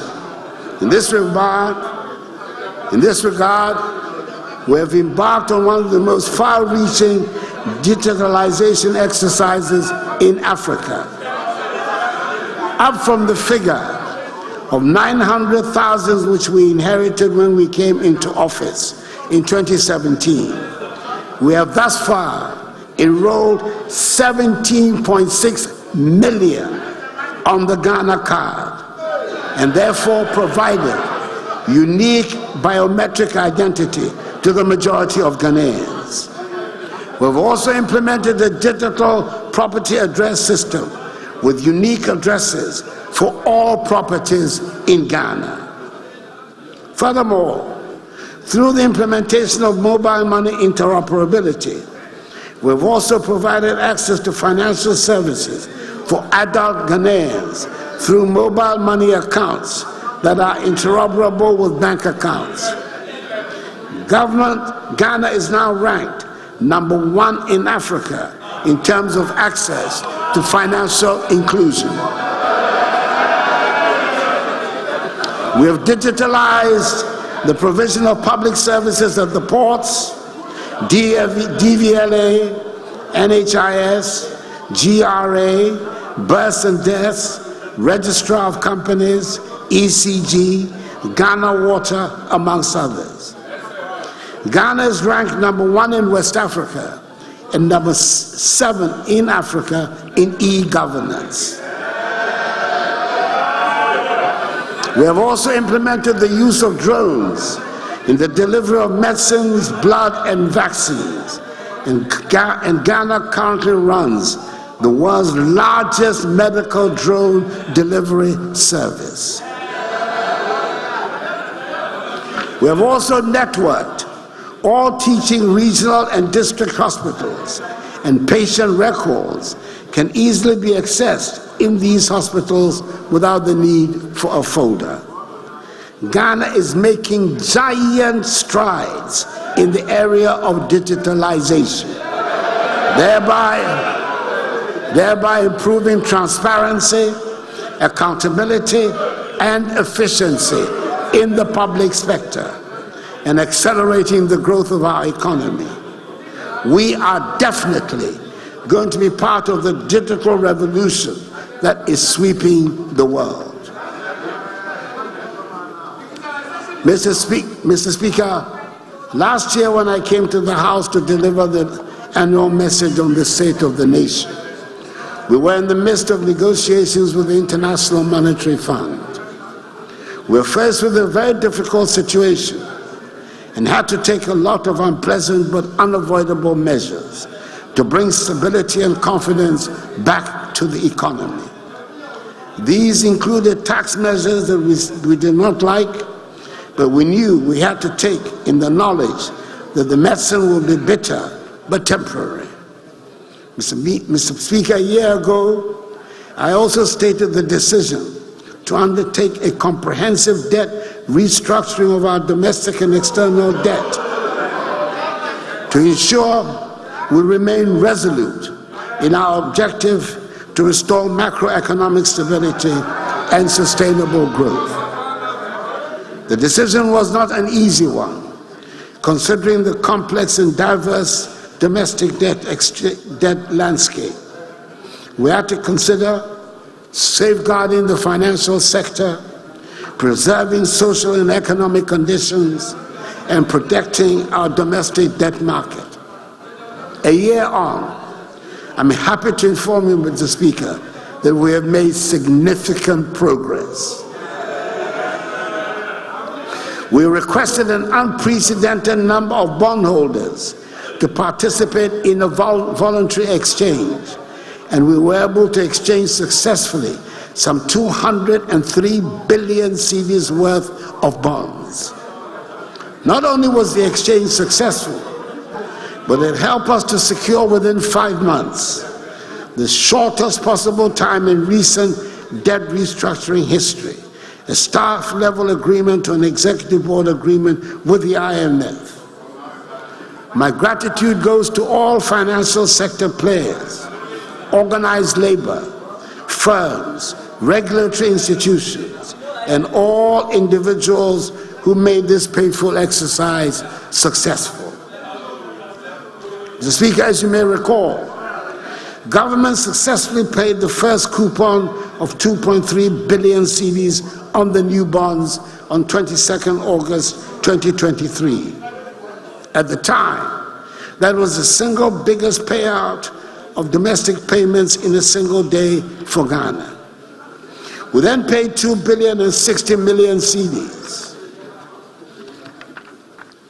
for the last leg of the domestic debt exchange on 5th September 2023.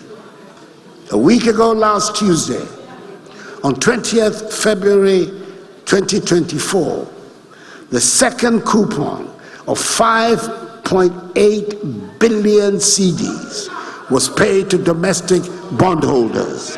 This is the largest coupon paid in a day in Ghana's history.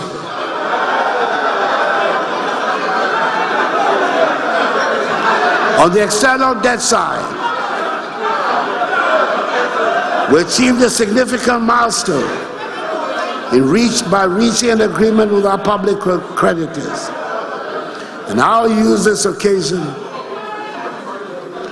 to express our appreciation to the Republic of France and the People's Republic of China, co-chairs of the Official Creditors Committee, for their positive roles in this achievement.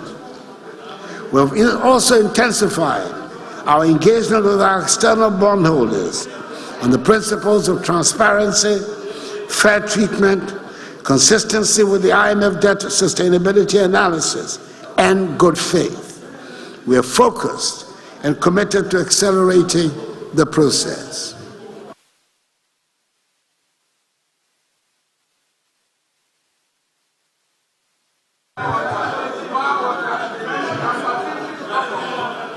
Mr. Speaker, we're committed to concluding the external debt restructuring process as soon as possible, so we move past the crisis.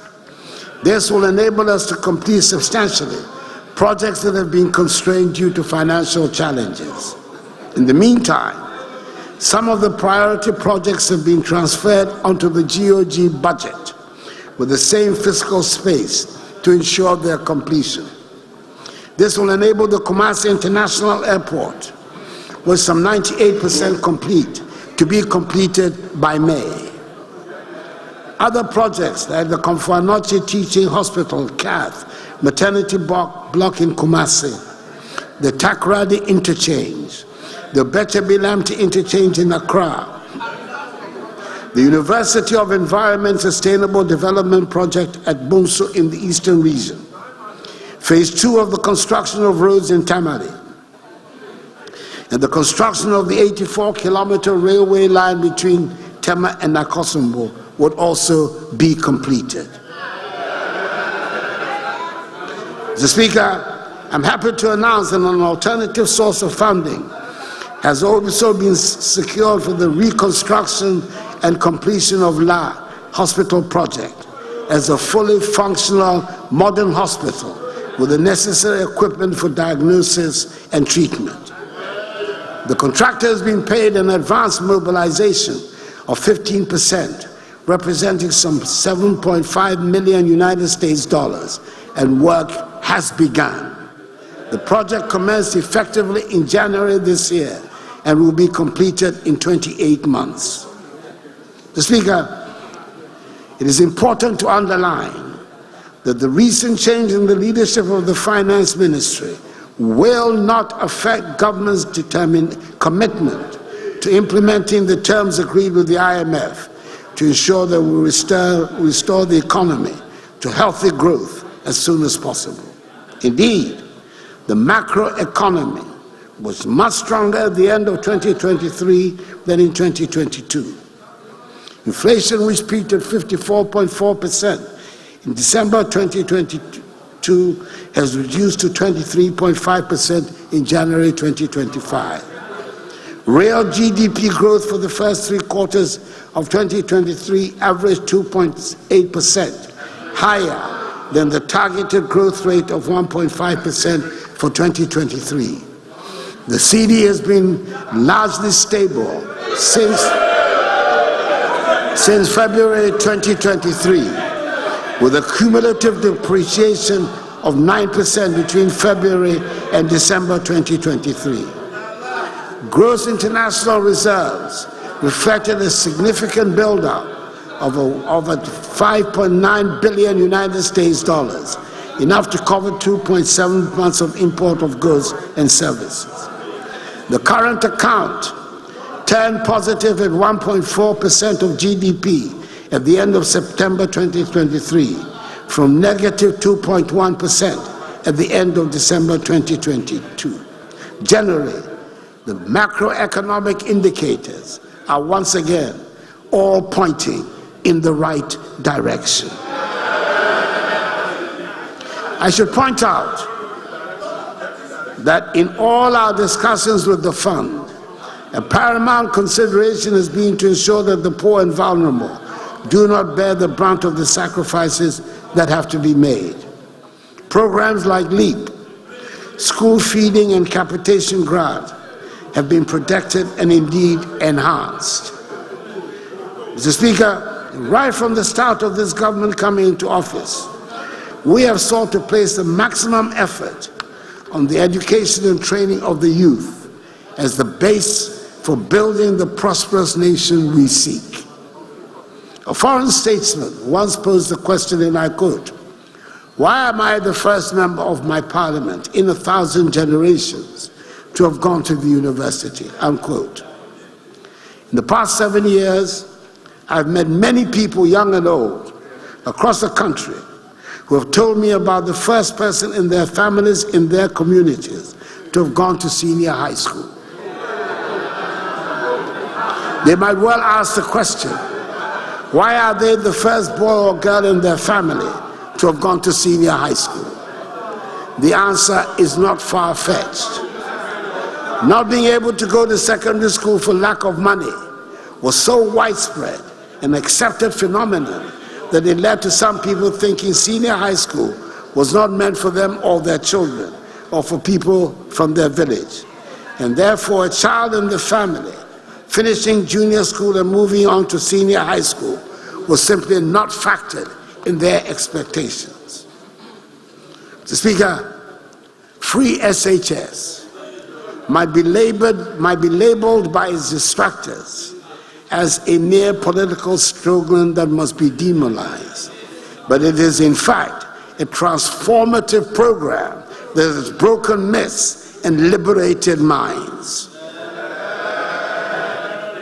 It is humbling on one hand and frightening on the other to think of the sheer number of talents the free SHS has unearthed that would otherwise have ended their formal education at BECE. I know we will get more engineers, doctors, architects, scientists, writers, and poets out of the increased numbers of those attending senior high school who will go into further education. Even if they stop at high school, at senior high school, imagine what 1 million more secondary school educated young people will do to our self-confidence and the value of our workforce. That alone makes free SHS worthwhile. I'm proud that the MPP government under my leadership has been able to bring this transformative policy into our education system. Mr. Speaker, I believe the success of the free SHS policy has answered its critics, and the arguments about it should cease, and we should simply concentrate on finding ways to improve it. I'm particularly glad that the fears about lowering of standards have been allayed. Refreshingly, we witnessed through the 2023 batch of free SHS students the best waxy results in over a decade. Mr. Speaker, there's more to education than free SHS, and government has been paying equal attention to all the other sectors.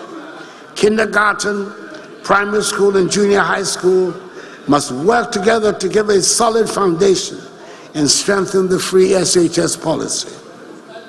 The implementation of various programs, such as the capitation grant, feeding grants to special schools, BEC registration for pupils in public junior high schools, among others, have significantly increased access to education at the basic level.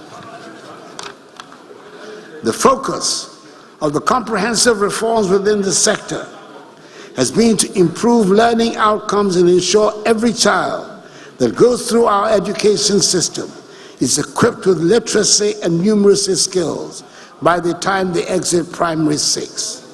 A national standardized test for numeracy and reading skills is now being conducted at primary 4.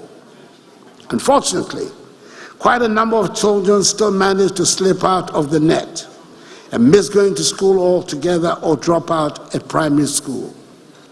The Ministry of Education partnered with key development allies to launch an innovative financing program called the Ghana Educational Outcome Project, GEOP, The goal of GEOP is to provide educational support to 72,000 out-of-school children, helping them access complementary education and transition into formal schools.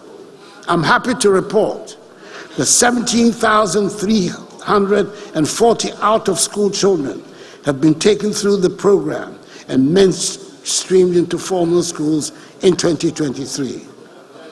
This program has worked so well, it won the GovTech Prize Award in February 2024 at the World Government Summit held in Dubai. Government has remained committed to improving the teaching and learning of STEM education at the pre-tertiary level. Key interventions have included increasing our ability to produce STEM professionals and also meeting 21st century skills. Accordingly, the curriculum has been overhauled to include STEM career pathways such as aviation and aerospace science, biomedical science, engineering, computer science, manufacturing, robotics, and artificial intelligence. Government has also increased its investment in infrastructure for science, technology, and engineering and mathematics, STEM education at the pre-tertiary level. The construction of 10 STEM schools and 10 STEM centers has commenced across the country, with 7 STEM model schools having been operationalized. These schools have been equipped with state-of-the-art laboratories and classrooms, dormitories, assembly halls, dining halls, and conducive environments to foster teaching and learning. The operationalized schools have a total enrollment at present of 2,400 students reading general science and STEM. Mr. Speaker, in recognizing the critical role of technical and universal and vocational education and training in the country's industrialization agenda, the government continued implementing key reforms in the TVET space, including the expansion of the free senior high school program to include students in public TVET institutes. Mr. Speaker, a lot of resources has gone into the provision of infrastructure at all levels of the educational system, but a lot remains to be done. Many basic schools require more adequate classrooms and furniture, and the environment in some of these schools can be made more suitable for learning and teaching. Some of the senior high schools, especially the community schools recently absorbed into the formal GES structure, lack the facilities that these established schools take for granted. We must all express our gratitude to the teachers in such schools who manage, in spite of the difficulties, to bring out the best in their students and sometimes succeed in achieving great results. They exemplify the best in the Ghanaian and give us hope for the future. Indeed, the one tablet per student policy at the senior high school level is being rolled out and will formally be launched by me next month. It is a great tool to help bridge the gap between disadvantaged and privileged students. Mr. Speaker, free SHS and our no guarantor policy under the Student Loan Trust Fund are breaking down financial barriers for students seeking higher education. By eliminating the requirement for a guarantor, we have empowered students from economically disadvantaged backgrounds to pursue their education aspirations without undue financial burden. This has meant a substantial increase in the number of students seeking tertiary education. And it is in response to this increase, the government has decided to establish 4 new universities in Mampong in the Ashanti region, Akrodea in the Bono region, Bonso in the eastern region, and Kintapo in the Bono East region, and expand the facilities in existing ones. We are pursuing interventions towards achieving by 2030 the 40% gross tertiary enrollment ratio, up from the current level of 18.8%, as well as the 60-40 science to humanities ratio from the current one of 40 to 60, as captured in the Education Strategic Plan of 2018 to 2030. Mr. Speaker, between 2012 and early 2017, there was nothing more demoralizing than the phenomenon we called doomsday.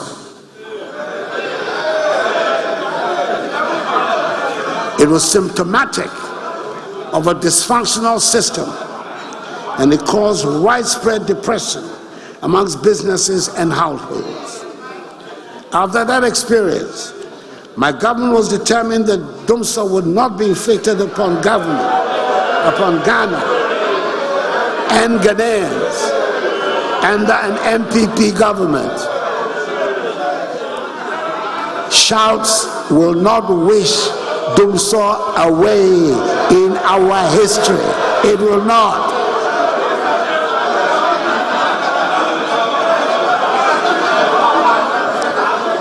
After that experience, my government was determined that doomsday would not be inflicted upon Ghana and Ghanaians under an MPP government. And I'm glad to be able to say, so far, so good. We've managed to keep the lights on these last 7 years, even in the midst of a financial crisis. We've managed the energy sector with discipline and expertise to avoid a repetition of the hardships inflicted on Ghanaians some years ago. Furthermore, through determined, skillful negotiation, we've been able to reduce considerably the energy sector debt that we inherited.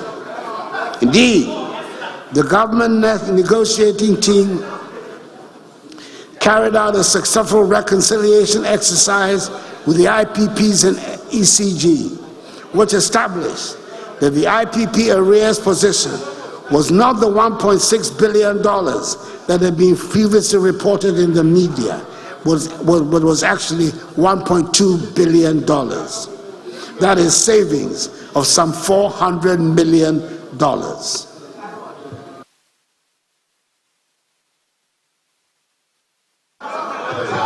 Additionally, the government negotiating team has reached commercial agreements on headline terms for the restructuring of power purchase agreements and arrears with AXA, Amandi, SenPower, Senate, and Early Power, and is finalizing remaining definitive documentation of such terms, which will result in total expected savings in excess of $9.1 billion over the lifespan of the IPP projects. In the meantime, ECG has been able to secure a fixed monthly energy purchase price with all the IPPs. This has led to a monthly payment of $43 million United States dollars instead of the $77 million United States dollars. That is monthly savings of $34 million, or a 44% reduction in monthly payments, a far better outcome than the take-or-pay system we inherited. Mr. Speaker, I'm happy to report that we're making admirable progress in the provision of electricity to all parts of the country. Last year, 207 communities were connected to the grid, taking the current national access rate, electricity access rate, to 88.85%. We are aiming to achieve universal access this year by connecting an additional 400 communities to the national grid under the self-help electrification program and other turnkey projects. As part of efforts to improve power system reliability in the middle and northern parts of Ghana, Government took a decision to relocate the 250 megawatt Ameri plant from Abuadzi to Anwamaso in Kumasi. The Volta River Authority has successfully relocated 6 units of the Ameri plant with capacity of 150 megawatts, which are currently being tested and commissioned in Kumasi. The authority is taking steps to relocate the remaining 4 units before the end of the year. Mr. Speaker, we're also making steady progress in our commitment to increase the component of renewable energy to our energy generation mix. A 4 megawatt floating solar PV on the Bui Reservoir, as well as the 15 megawatt solar PV at Kaleo, have been completed and both are operational. They have contributed to increasing our share of solar energy in the generation mix to 3.2%. A 100 megawatt solar PV is under construction at Bui, as is the mini-grid electrification program ongoing in the Adan East District, all of which will help us attain our target of 10% renewable energy in our generation mix by 2030. Mr. Speaker, furthermore, we have committed ourselves to the development of nuclear energy for peaceful purposes. As I indicated at the U.S.-Africa Nuclear Energy Summit and the International Framework for Nuclear Energy Cooperation Ministerial Conference held in Accra in November last year, the first of its kind in Africa, our energy transition plan envisages 30% of our electricity production to be from nuclear energy by 2070, which is the core mandate of the Ghana Nuclear Power Program Organization, GNPPO, an entity under the office of the President. This strong commitment and position are geared towards the provision of clean and affordable electricity to drive our industrialization agenda. It is also meant to position Ghana as a net power exporter in the ECOWAS region through the West African power pool. Mr. Speaker, we have also succeeded in having the Secretariat of the Climate Vulnerable Forum, CVF, an intergovernmental forum of 58 of the most climate vulnerable countries, representing some 1.4 billion people located in Accra. Mr. Speaker, we have all heard about the Gold for Oil program. It has been explained, debated, and talked about. At this moment, all I want to say about it is that the Gold for Oil program has worked well and reduced significantly forex pressures on bulk energy storage, transportation, and bulk imports. Distribution and export companies enable them to negotiate more competitive premiums with suppliers. Premiums dropped from $180 to $200 per metric ton to $70 per metric ton or less. This also resulted in reduced and stabilized prices at the pumps of between 12 to 13 cedis per liter for the whole of 2023. We're taking steps to rectify some of the handicaps that have limited the full participation of Ghanaians in the oil and gas industry. For years, the well-paid jobs in the industry were taken exclusively by foreign nationals because we did not have people qualified in these fields. Last year, 150 young Ghanaians were trained and certified as mechanical maintenance technicians, electrical technicians, instrumentation technicians, and production process technicians up to the industry standards. Additionally, 5 young Ghanaians underwent a 10-month welding inspector training program at the North Alberta Institute of Technology in Canada. They have since been placed in various technical institutions in Ghana as instructors. Ghanaians will soon fill the well-paid positions on our oil fields because we have the trained and qualified personnel. Things are looking up. Mr. Speaker, it is quite likely that the most talked about subject in our country is roads and highways. When I appeared in the House last year, as I said earlier, I took the extraordinary step of coming with a fat book that detailed all the works that the government had done and was doing on roads since coming into office in 2017. I believe it was generally agreed that it was impressive, but it was not enough to satisfy everyone. Well, the work continues, even though some of the major road works have been temporarily interrupted as a result of the debt negotiation. As I've said earlier, all the details will be available on the performance tracker. Other modes of movement around the country are being built and upgraded to open up the country and make travel easier. Mr. Speaker, the new standard gauge railway line from the port of Tema to Mapakadai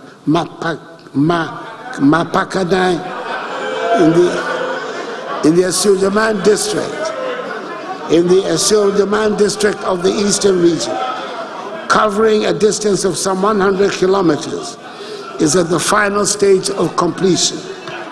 By the middle of the year, the line will be commissioned for operations to commence with brand new standard gauge diesel multiple unit trains, the first of their kind to be used in our country. It is worth mentioning that a rail bridge is being built across the Volta as part of this railway line. I have no doubt it will attract a lot of interest.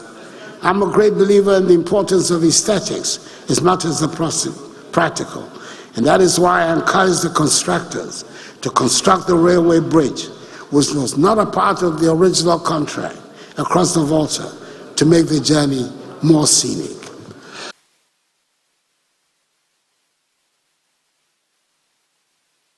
He only made me choke on my glass of water. Extraordinary statement to make.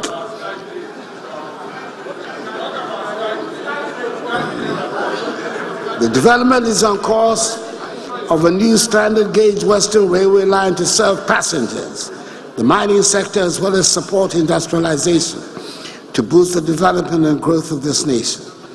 The plans for the extension of the railway line to Paga might not materialize during the rest of my administration, but I'm sure they will not be abandoned. Mr. Speaker, there's no argument that food self-sufficiency is the basic requirement for national security and the foundation for building a prosperous nation. Last year, government reviewed the Planting for Food and Jobs, PFJ program, which had been implemented since 2019. Based on lessons learned, government developed and launched, under the dynamic leadership of the new Minister for Food and Agriculture,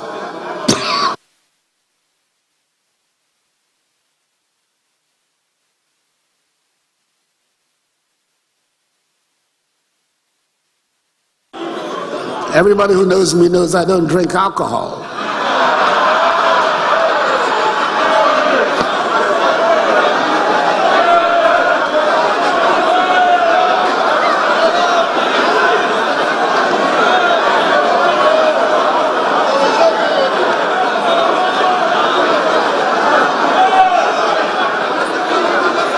Last year, government reduced the Planting for Food and Jobs program, which had been implemented since 2017.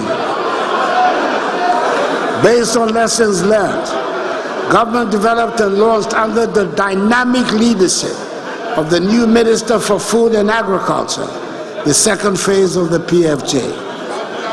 The second phase of the PFJ sets out a 5-year agenda to ensure food self-sufficiency and resilience. Strategic targets have been set for 11 priority products in the immediate term, September to December 2023. Short term, year 2024. Medium term, 2025-2026. And the long term, 2026-2028.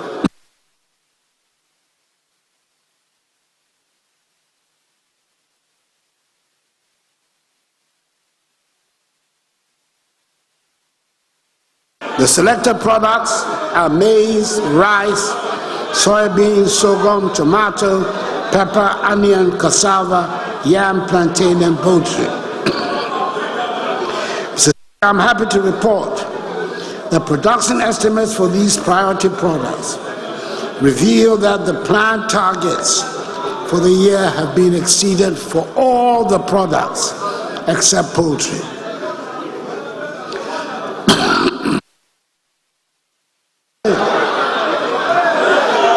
Poultry obviously requires extra attention, and that is exactly what we're doing. We have every intention of meeting the domestic production targets for poultry this year, 2024, and moving on to production levels that will lead to reduction in poultry imports. We envisage a vigorous cooperation between government and the private sector to achieve the set target. Mr. Speaker, the surest way of making agriculture attractive to young people is to take the drudgery out of farming, and government is continuing to make agricultural machinery and equipment easily available. Under the third and final tranche of the Brazil More Food Program, tractors with accompanying implements, power tillers and with accessories, maize shellers, units of combined pharmacists and rice millers have been distributed to farmers, processors, and mechanization service providers on hire purchase agreement. This year, under the Indian Exim facility, tractors with matching implements, planters, boom sprayers, combine harvesters, and corn pickers will also be made available. Mr. Speaker, having determined that large-scale commercial farming is the easiest way to achieve our set goal of food self-sufficiency, government under the second phase of the PFJ will establish agricultural zones as a complementary initiative to address the issue of access to large tracts of agricultural land, to drive sustainable and commercially oriented agriculture. This will significantly expand Ghana's productive capacity in products such as rice, soybean, maize, and tomato. Indeed, between 2021 and 2023, rice imports fell by some 45%. In 2021, rice imports amounted to 805,000 metric tons. In 2022, 650,000 metric tons.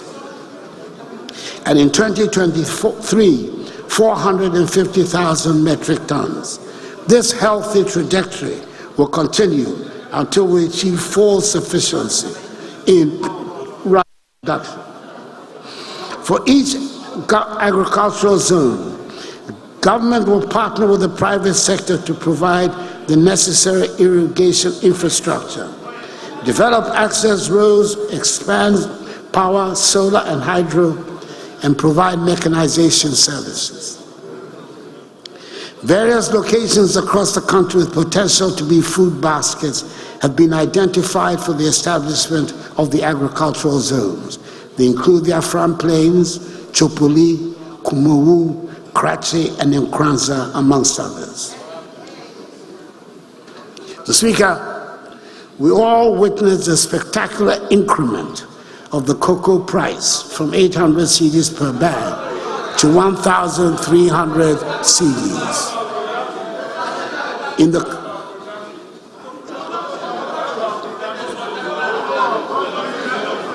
To 1,300 cedis per bag in the current cocoa season, the highest increase in 50 years. With the current trend of the world cocoa price, cocoa farmers can be sure that I will do right by them in the next cocoa season. Mr. Speaker, government has begun the development of 7,100 hectares irrigation infrastructure in 5 identified economic enclaves within the Afram Plains agricultural zone. Work is also continuing towards the completion of the Temne Phase 3 extension and via irrigation schemes. This will make additional 1,150 acres of irrigable land available for cultivation of rice and vegetables. The Ghana Irrigation Development Authority will continue with the development of small earth dams in the northern, upper east, upper west, northeast, and savannah regions to support the One Village, One Dam initiative. Whilst at it, Mr. Speaker, we have not forgotten about the welfare and well-being of our fisher folk. My government has completed the construction of 12 coastal fish landing sites at Axim and Discove in the western region, Moray, Mountford, Winneba, Senyabreku, Gomoafete, Otuam, and Infantsiman in the central region, Kessi and Osu in the greater Accra region, and Kita in the Volta region. Additionally, I had the pleasure in May last year of commissioning the newly constructed Elmina Fishing Harbour in the central region, much against the hopes of the naysayers. And God willing, soon this year, I will also commission the Jamestown Fishing Harbour, which currently stands at 88% complete and is expected to be ready by August 2024. Mr. Speaker, to help address the incidence of premixed fuel diversion and hoarding, government last year completed the installation of 50 out of the 300 premixed fuel automated dispenser. My expectation is that the remaining automated dispensers will be installed by September this year to help optimize the distribution of premixed fuel. Government will continue to take decisive actions, such as the close season, to help safeguard the ocean's capacity to regenerate and to continue to deliver substantial economic, environmental, and social value for our development. Mr. Speaker, last year, Ghana regained her position as the leading producer of gold in Africa, having overtaken South Africa. Our gold production reached an unprecedented 4 million ounces, according to preliminary reports. This is as a result of the progressive policies we have been implementing, which have led to the revival of dormant mines like the Obuasi and Bibiani mines and the expansion of existing ones. The reduction in withholding tax on unprocessed gold by small-scale miners from 3% to 1.5% has resulted in some 900% increment in gold export from the small sector over the last 2 years. Leveraging on these resources, we introduced the innovative gold for oil policy, which accounts for some 30% of our total crude oil consumption.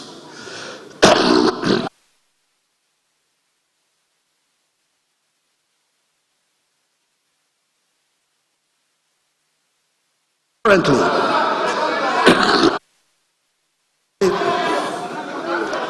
3 large-scale mines are under construction in Ahafo, Upper East and Upper West regions, with Cardinal Namdini set to pour its first gold in the Upper East region in the last quarter of this year. With these new nines, our gold production is expected to increase to some 4.5 million ounces annually. Mr. Speaker, to add value to these volumes of production, we have constructed through a public-private partnership a 400-kilogram capacity gold refinery, and we're in the final stages of negotiations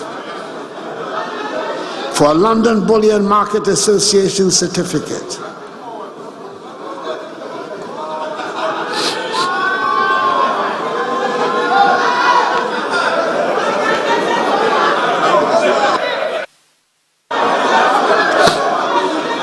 For our green minerals, including lithium,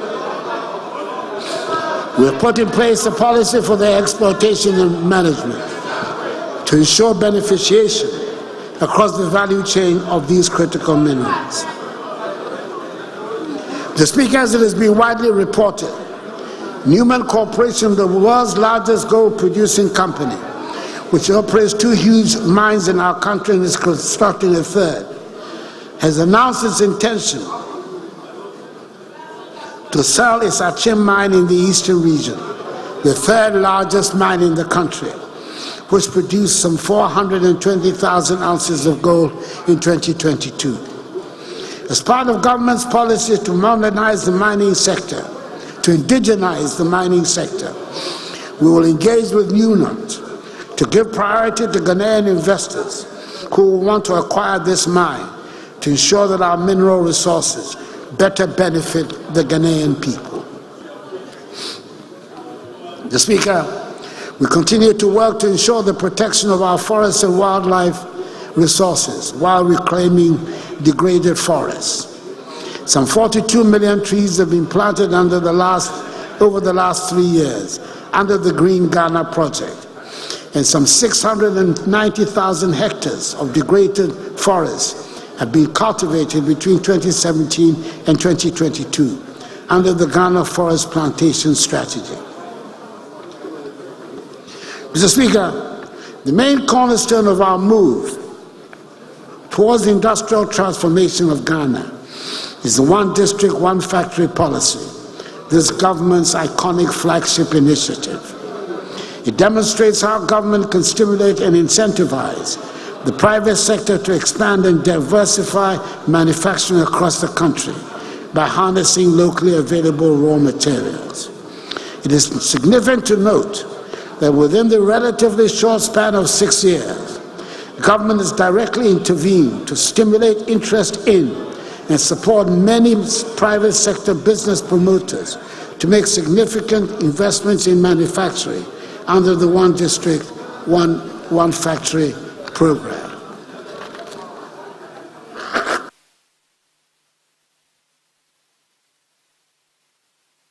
Mr. Speaker, this has led to the development of 321 IDF 1D1F projects consisting of 211 new medium to large-scale factories and the conscious enabling of 110 existing companies to inject significant capital investments into the expansion of production facilities and diversification of products. These business promoters have so far invested in 142 districts across the country, across all 16 regions, and achieving 54% district coverage. The aspiration is to bring a 1D1F project to every district. Speaker, within this period, some 170,000 jobs have been created under the novel ID 1D1F program by companies in operation. The Speaker, government approved a number of incentives, including duty exemptions to support the implementation of the 1D1F program. In 2019 and 2020, 37 1D1F companies were granted exemptions approval by this august House. However, from 2021 to date, no exemptions have been granted. Mr. Speaker, I urge the House to consider and approve all the outstanding exemption applications as a matter of urgency.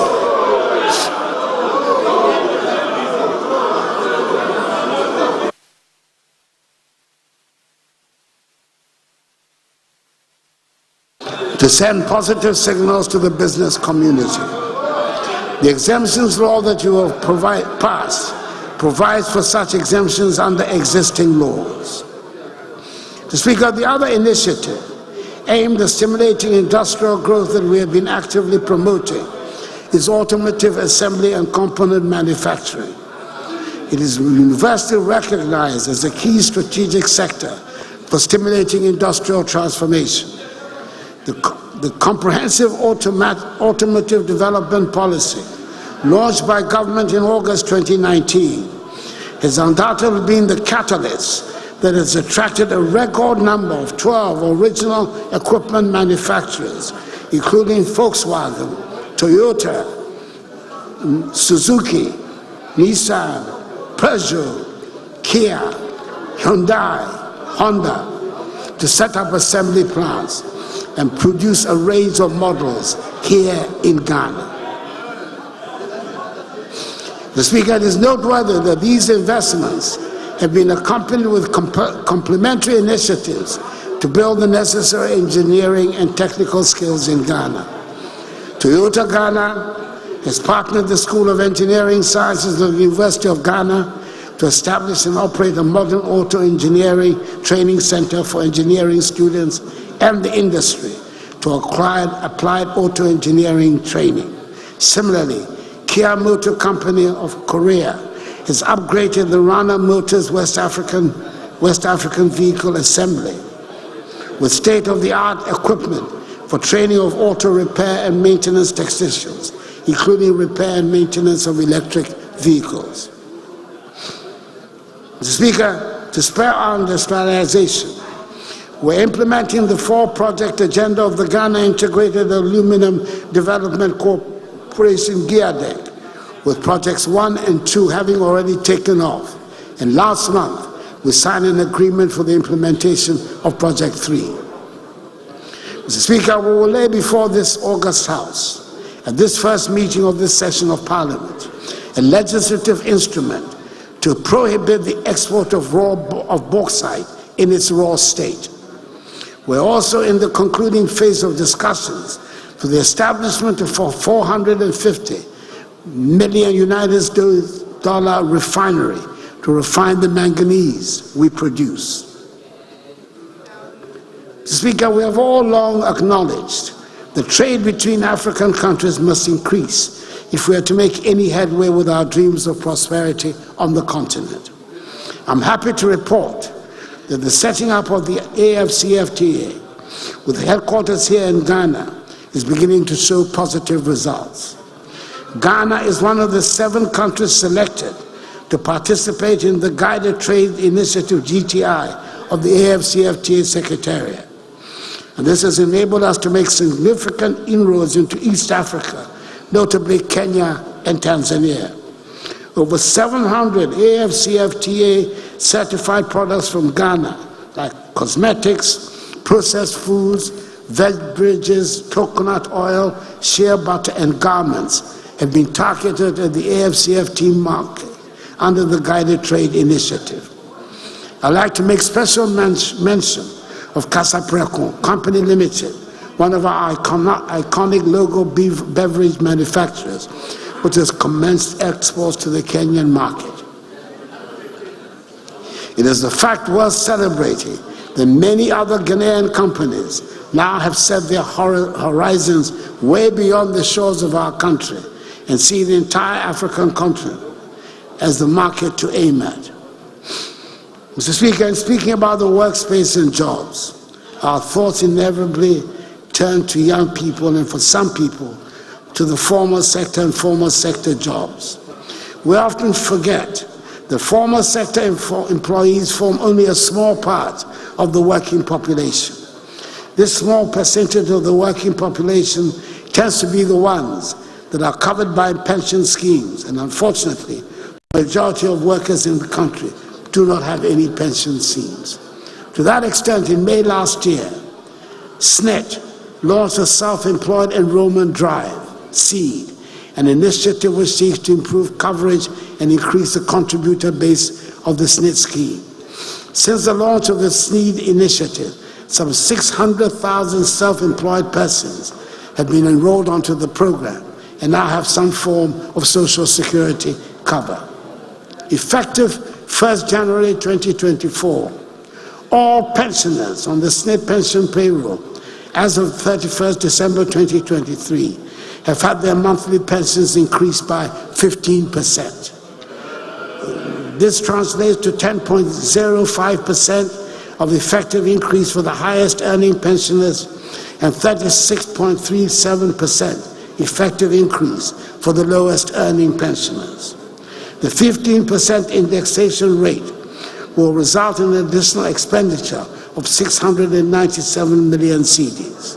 The total benefit expenditure for government under the SNIT scheme alone is projected to increase from 5.4 billion cedis in 2023 to 7 billion cedis in 2024. Mr. Speaker, I believe we can say with certainty that in the tourism sector, Ghana is finally realizing her long-promised potential. Starting from the events and excitement of the year of return in 2019, Ghana has truly become an attractive tourist destination, with visitors' numbers increasing every year. December in GH is now an established and increasingly attractive phenomenon, which brings visitors to our country in the month of December and has changed the events calendar around the Christmas holiday season in Accra and many other towns. Mr. Speaker, for the first time since the Kwame Nkrumah Memorial Park was constructed in 1992, the government has undertaken a full modernization rehabilitation of the facility. Since the commissioning of the modernized park in July 2023, the number of domestic and international visitors has risen dramatically. A national newspaper reporting on activities at the revamped park had a screaming headline which said, "Akuffo-Addo resurrects Nkrumah."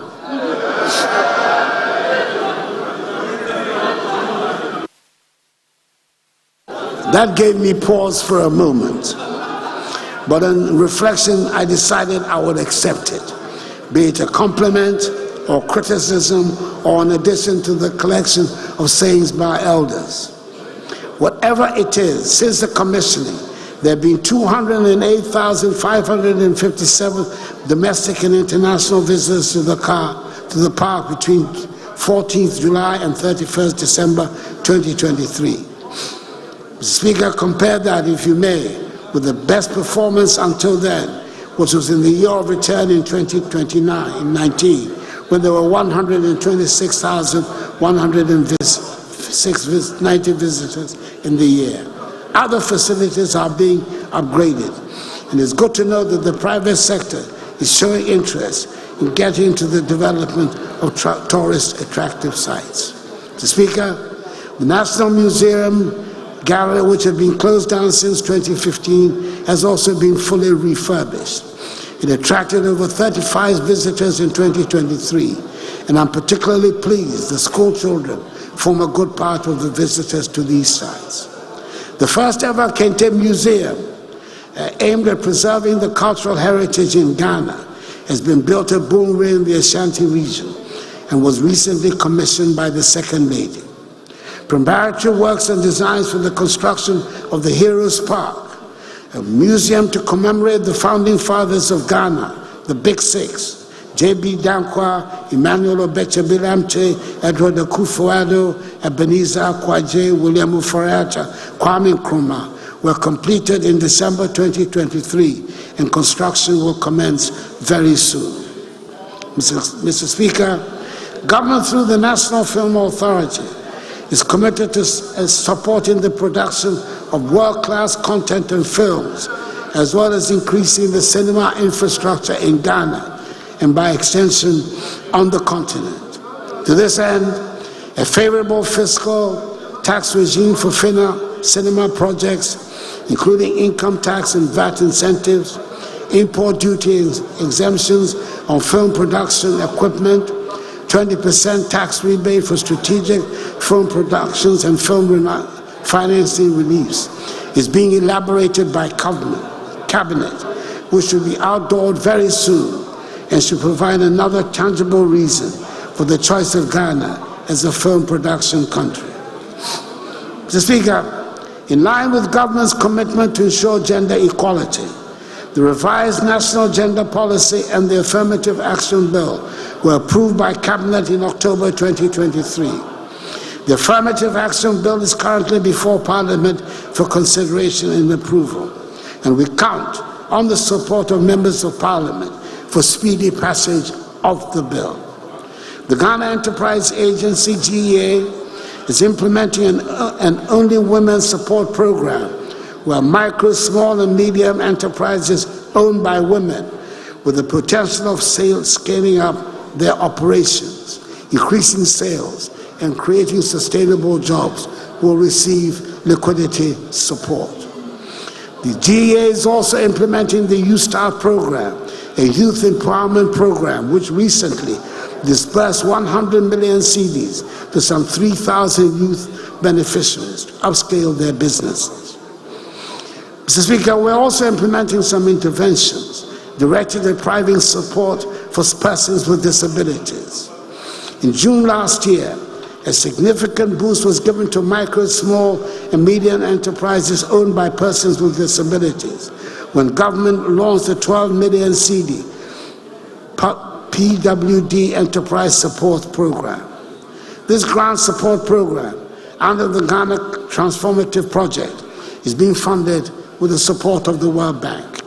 Again, the Youth Employment Agency has initiated a groundbreaking employment drive targeting 282 persons with disabilities who used to work at poll booths. Speaker, let me now turn to football, a sport that is dear to the hearts of all Ghanaians. I'm sure I disclose no state secret if I state that I am myself an ardent football enthusiast and once played in the University of Ghana team with my friend, the late President John Evans Atta Mills, Fifi to me. Throughout the years, the national team, the Black Stars, has held a special place in the affection of Ghanaians. They lifted up our spirits as they dominated Africa and won 4 continental trophies. They have at other times broken our hearts, but it was not until 2006 that the Black Stars finally broke through to the world stage when they qualified for the World Cup for the first time. You'll remember that we rose up as one in our support, and they did not disappoint. Then came the spectacular South Africa 2010 World Cup and its drama, when we almost became the first African side to reach the semi-finals of the World Cup. It is fair to say that since the sad events of Brazil 2014, many Ghanaians have been left disappointed by some of the recent results of the Black Stars. Their various attempts have been made to revive the fortunes of the national team and rebuild the enthusiasm of the people with varying degrees of success. The recent AFCON in Cote d'Ivoire was probably the nadir of the performance of Black Stars and has left the nation saddened. However, I am quite certain that the young men and the technical handlers were themselves who wanted to make our nation proud. And I believe that the captain, Andre Dede Ayew, meant every word when he rendered heartfelt apologies on behalf of his teammates to all Ghanaians for the team's early exit. Speaker, I believe it is time for us to take a long-term, far-sighted approach to correct what has gone wrong. It is time to return to scouting, grooming, and developing talent at the grassroots level under a presidential policy on football that I intend to unveil very soon. The School Sports Department of the Ministry of Education will work hand in hand with the Ministry of Youth and Sports in collaboration and synergy with the Ghana Football Association to build district, regional, and national juvenile teams for both girls and boys.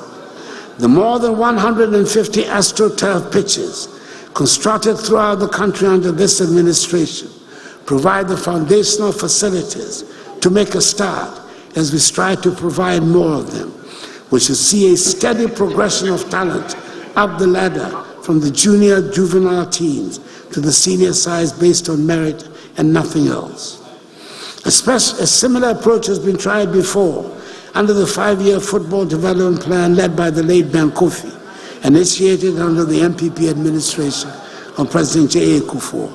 It was under this plan that talents such as Michael Essien, John Mensah, Derek Boateng, and later Asamoah Gyan and Stephen Appiah were discovered and nurtured. The results became evident to us and the world. It takes time, dedication, and patience. We cannot harvest where we have not planted and irrigated.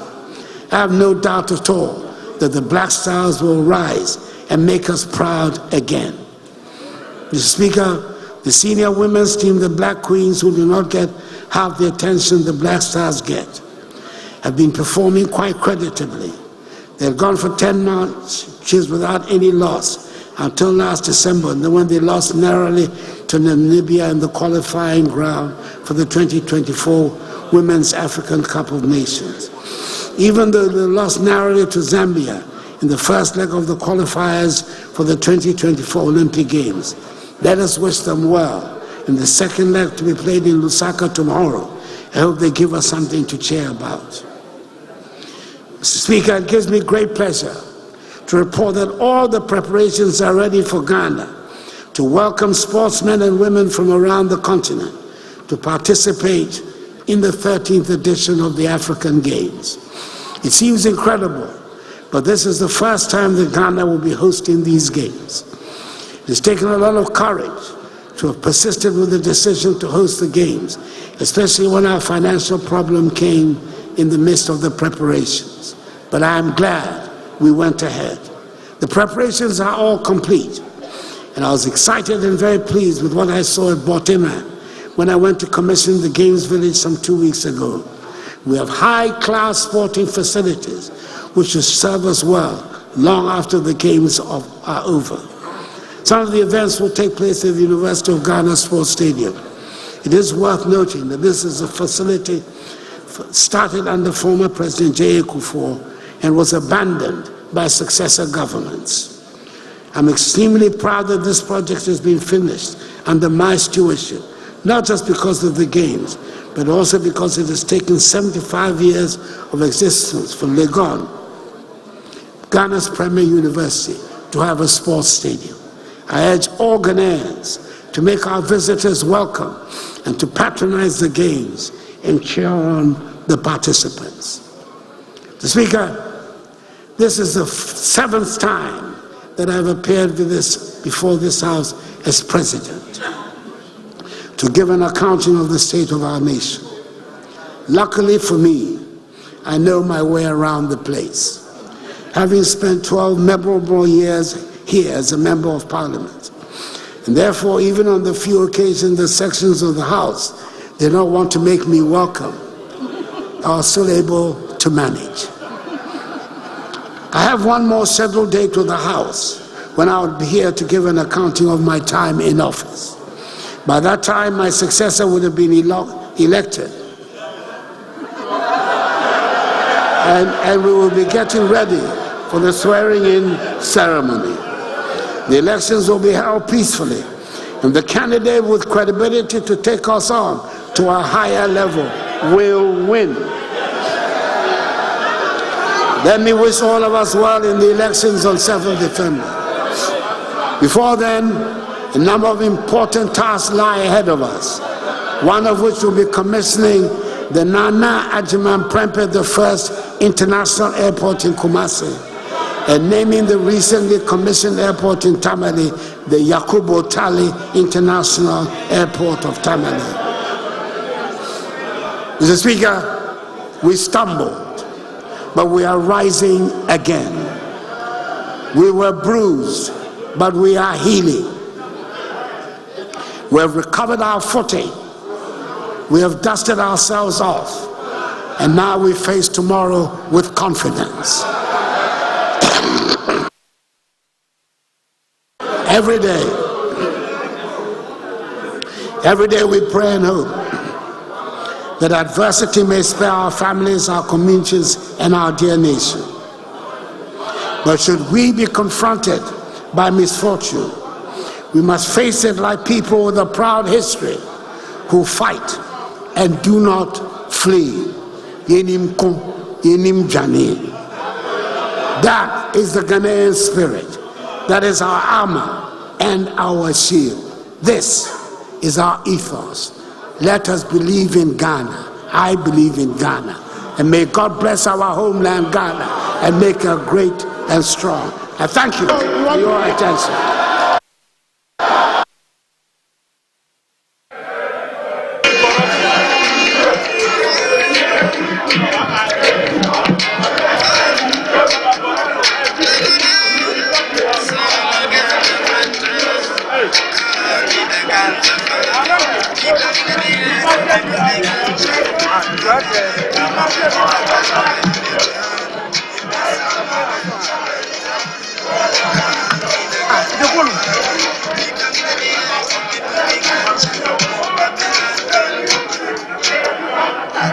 It's failing as well. No, you do. I'm actually.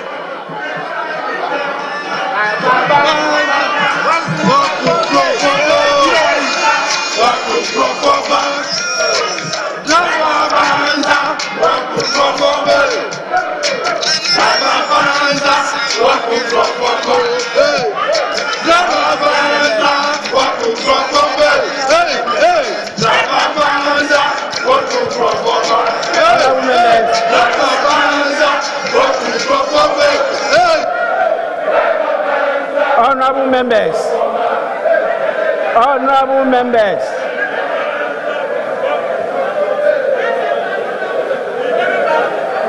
honorable members,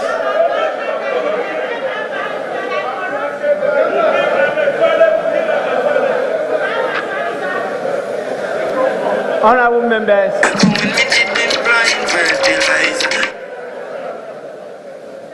honorable members,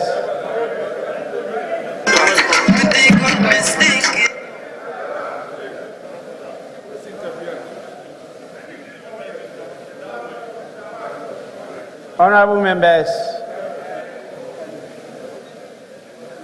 I think it's proper and right for us to offer to our revered, distinguished guests for the delay in the commencement of today's proceedings. We have, and we owe it as a duty to let Ghanaians know and our audience why today there was a delay in the commencement of proceedings. And I would want to, on your behalf, also apologize to them for that delay. It was due to circumstances beyond our control. Honorable members, we were compelled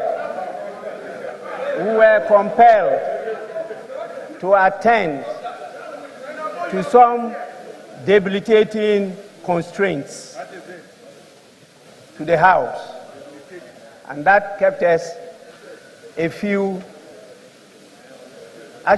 hour behind schedule, and I want to apologize for that delay. Honorable members,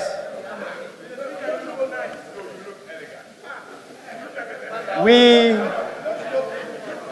also, in acknowledging the presence of the dignitaries here in the House, failed to mention some very important statesmen who are with us today. And it's proper that we acknowledge their presence. We have with us Dr. Hassan Ayariga, founder of All People's Congress. We also have in our midst Mr. Ivor Kobina Greenstreet, who, as you all know, is a former Convention People's Party flag bearer. We also have the leader of the Liberty Party in the person of Mr. Akuffo-Addo. Honorable members, the last but not the least is the Honorable David Apasera, who, as you know, was the chairman of the People's National Convention. They are all here with us. We apologize for the oversight, but as we say, Sankofa is permitted, and we have done that. Honorable members,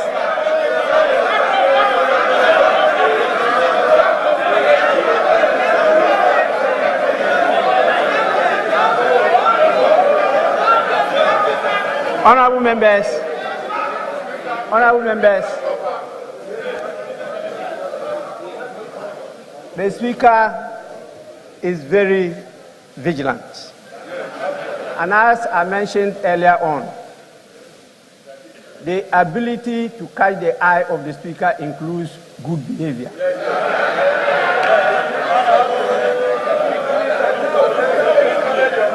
And if for 4 years you are here and you are not able to catch the eye of the Speaker, I'm sure the good people of your constituency will not accept you again.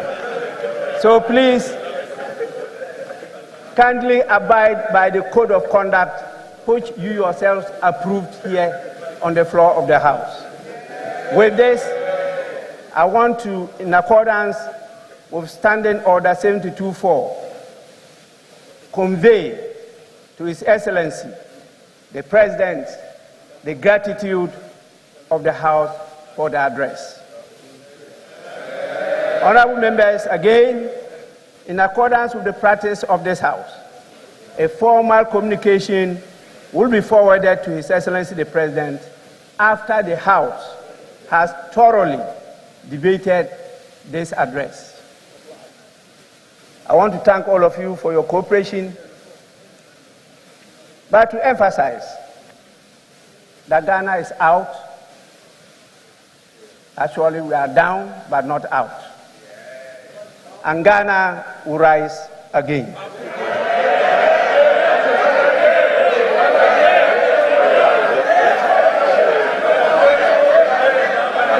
Honorable members, on this note, honorable members,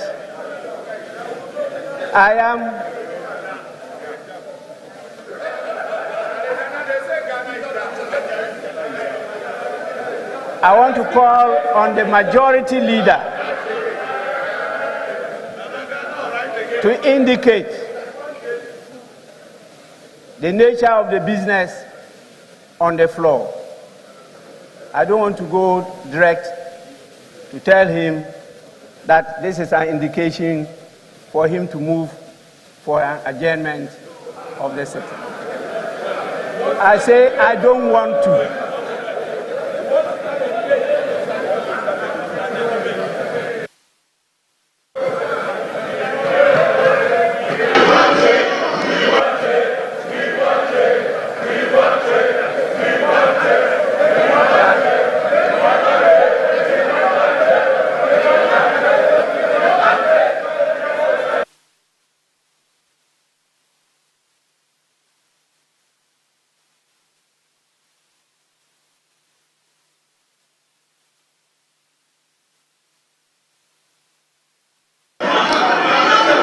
Mr. Speaker,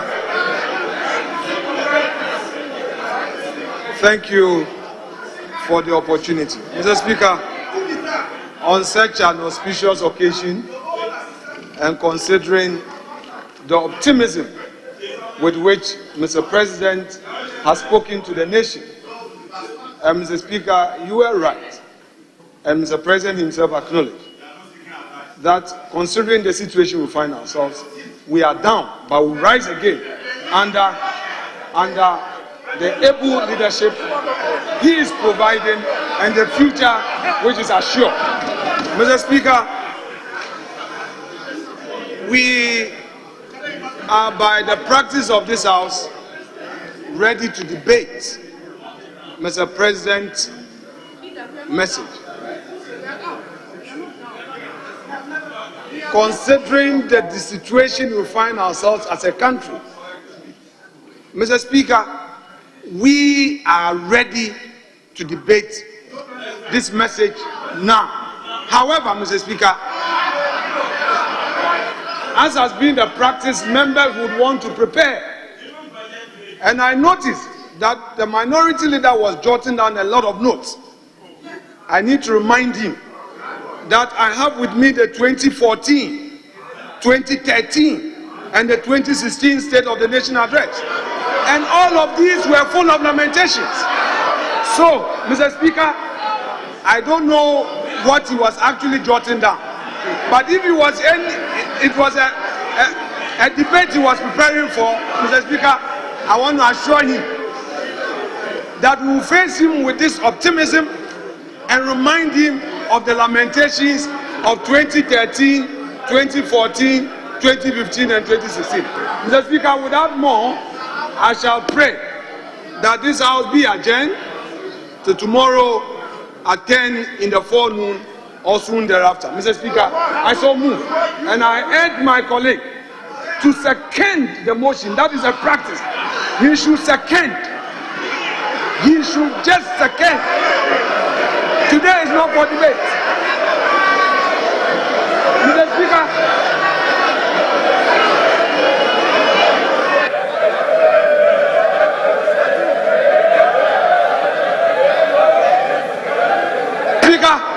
fortunately for me, my mentor and coach is still available. I'll still take tutorials.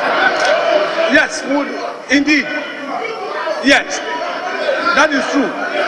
There was a smooth transition. There was a smooth transition. We had a smooth transition. We had a smooth transition. We had a smooth transition. Mr. Speaker, I am encouraging Dr. Fossey to only second this motion. The rules of the House are very clear. It shouldn't go outside of the rules. Mr. Speaker, Honorable Akuffo-Addo, please second the motion and let's adjourn.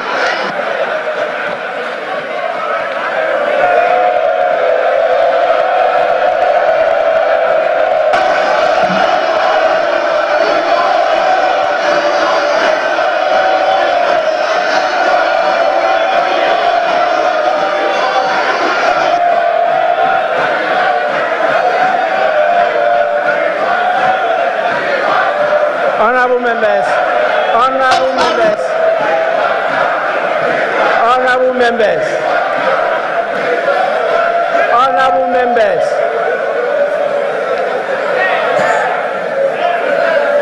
Yes, minority leader. Right, Honorable Speaker, let me, on behalf of the NDC minority, thank His Excellency the President for his message on the state of our nation. But, Mr. Speaker, the unemployment situation in our country is at a critical point. Mr. Speaker, the Hansard will record me today. Mr. Speaker, the unemployment situation in our country is at a critical point. Yet, we did not hear a word from our president on this matter.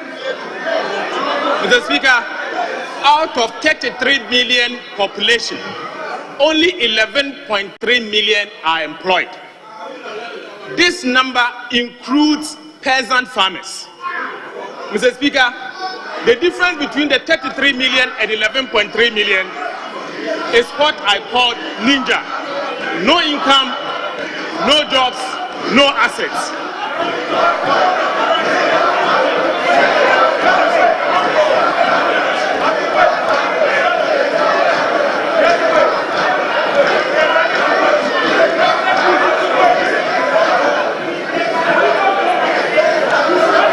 Honorable members, honorable members, honorable members.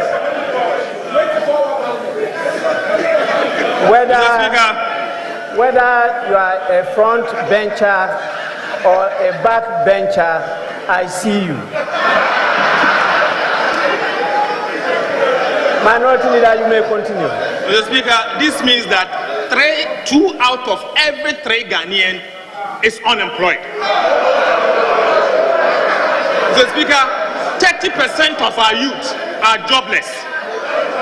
and about 4.5 million Ghanaians plus, employable Ghanaians plus, are outside the labor force.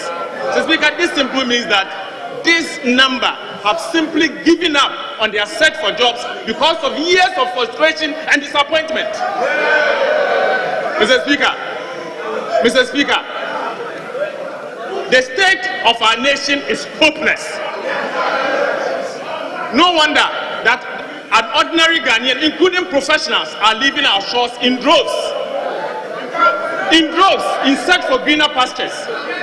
Mr. Speaker, finally, Mr. Speaker,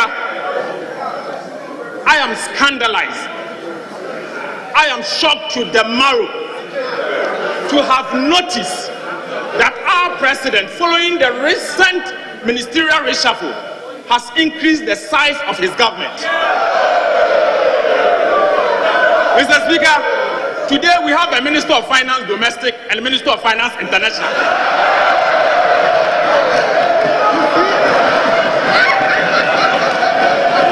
Honorable members.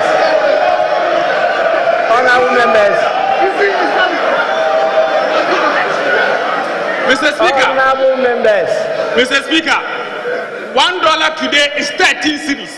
During the time of President Mahama, $1, 3 cedis, 80 pesos. Mr. Speaker, a vote for Alhaji Bawumia is a vote for President Akuffo-Addo's tete. Mr. Speaker, to conclude on this matter, Ghanaians voted for Vice President and are paying for the Vice President to support you to succeed. Mr. Speaker, you cannot fail. The President cannot fail alone. The President will have to fail together with the Vice President. So, Mr. President, you have failed with your Vice President. Mr. Speaker, I conclude by saying that Ghanaians will not miss President Akuffo-Addo and Alhaji Bawumia. We know you are going. We can only wish you bye-bye. But you will never be missed. Mr. Speaker, I second the motion.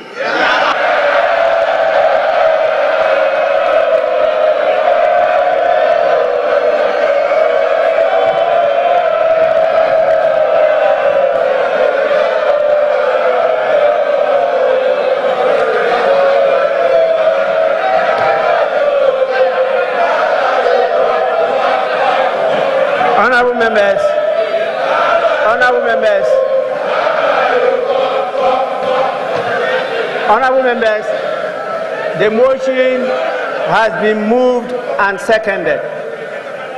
I now put the question. As many as are in favor of adjournment, say aye. As many as are against, say no.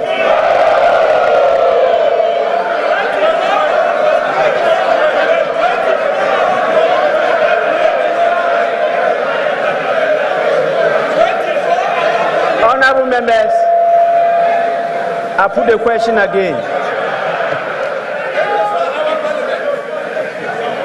As many as are in favor of the motion, say aye. As many as are against, say no. Honorable members, I think the ayes have it.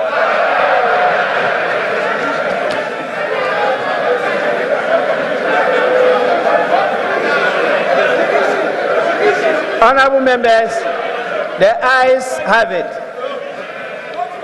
The House is accordingly adjourned till Wednesday, 28th February 2024 at 10 o'clock in the forenoon. I thank all of you for your understanding and cooperation, and the House is adjourned.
Sit down.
Not the Pia, the Bonima Michino.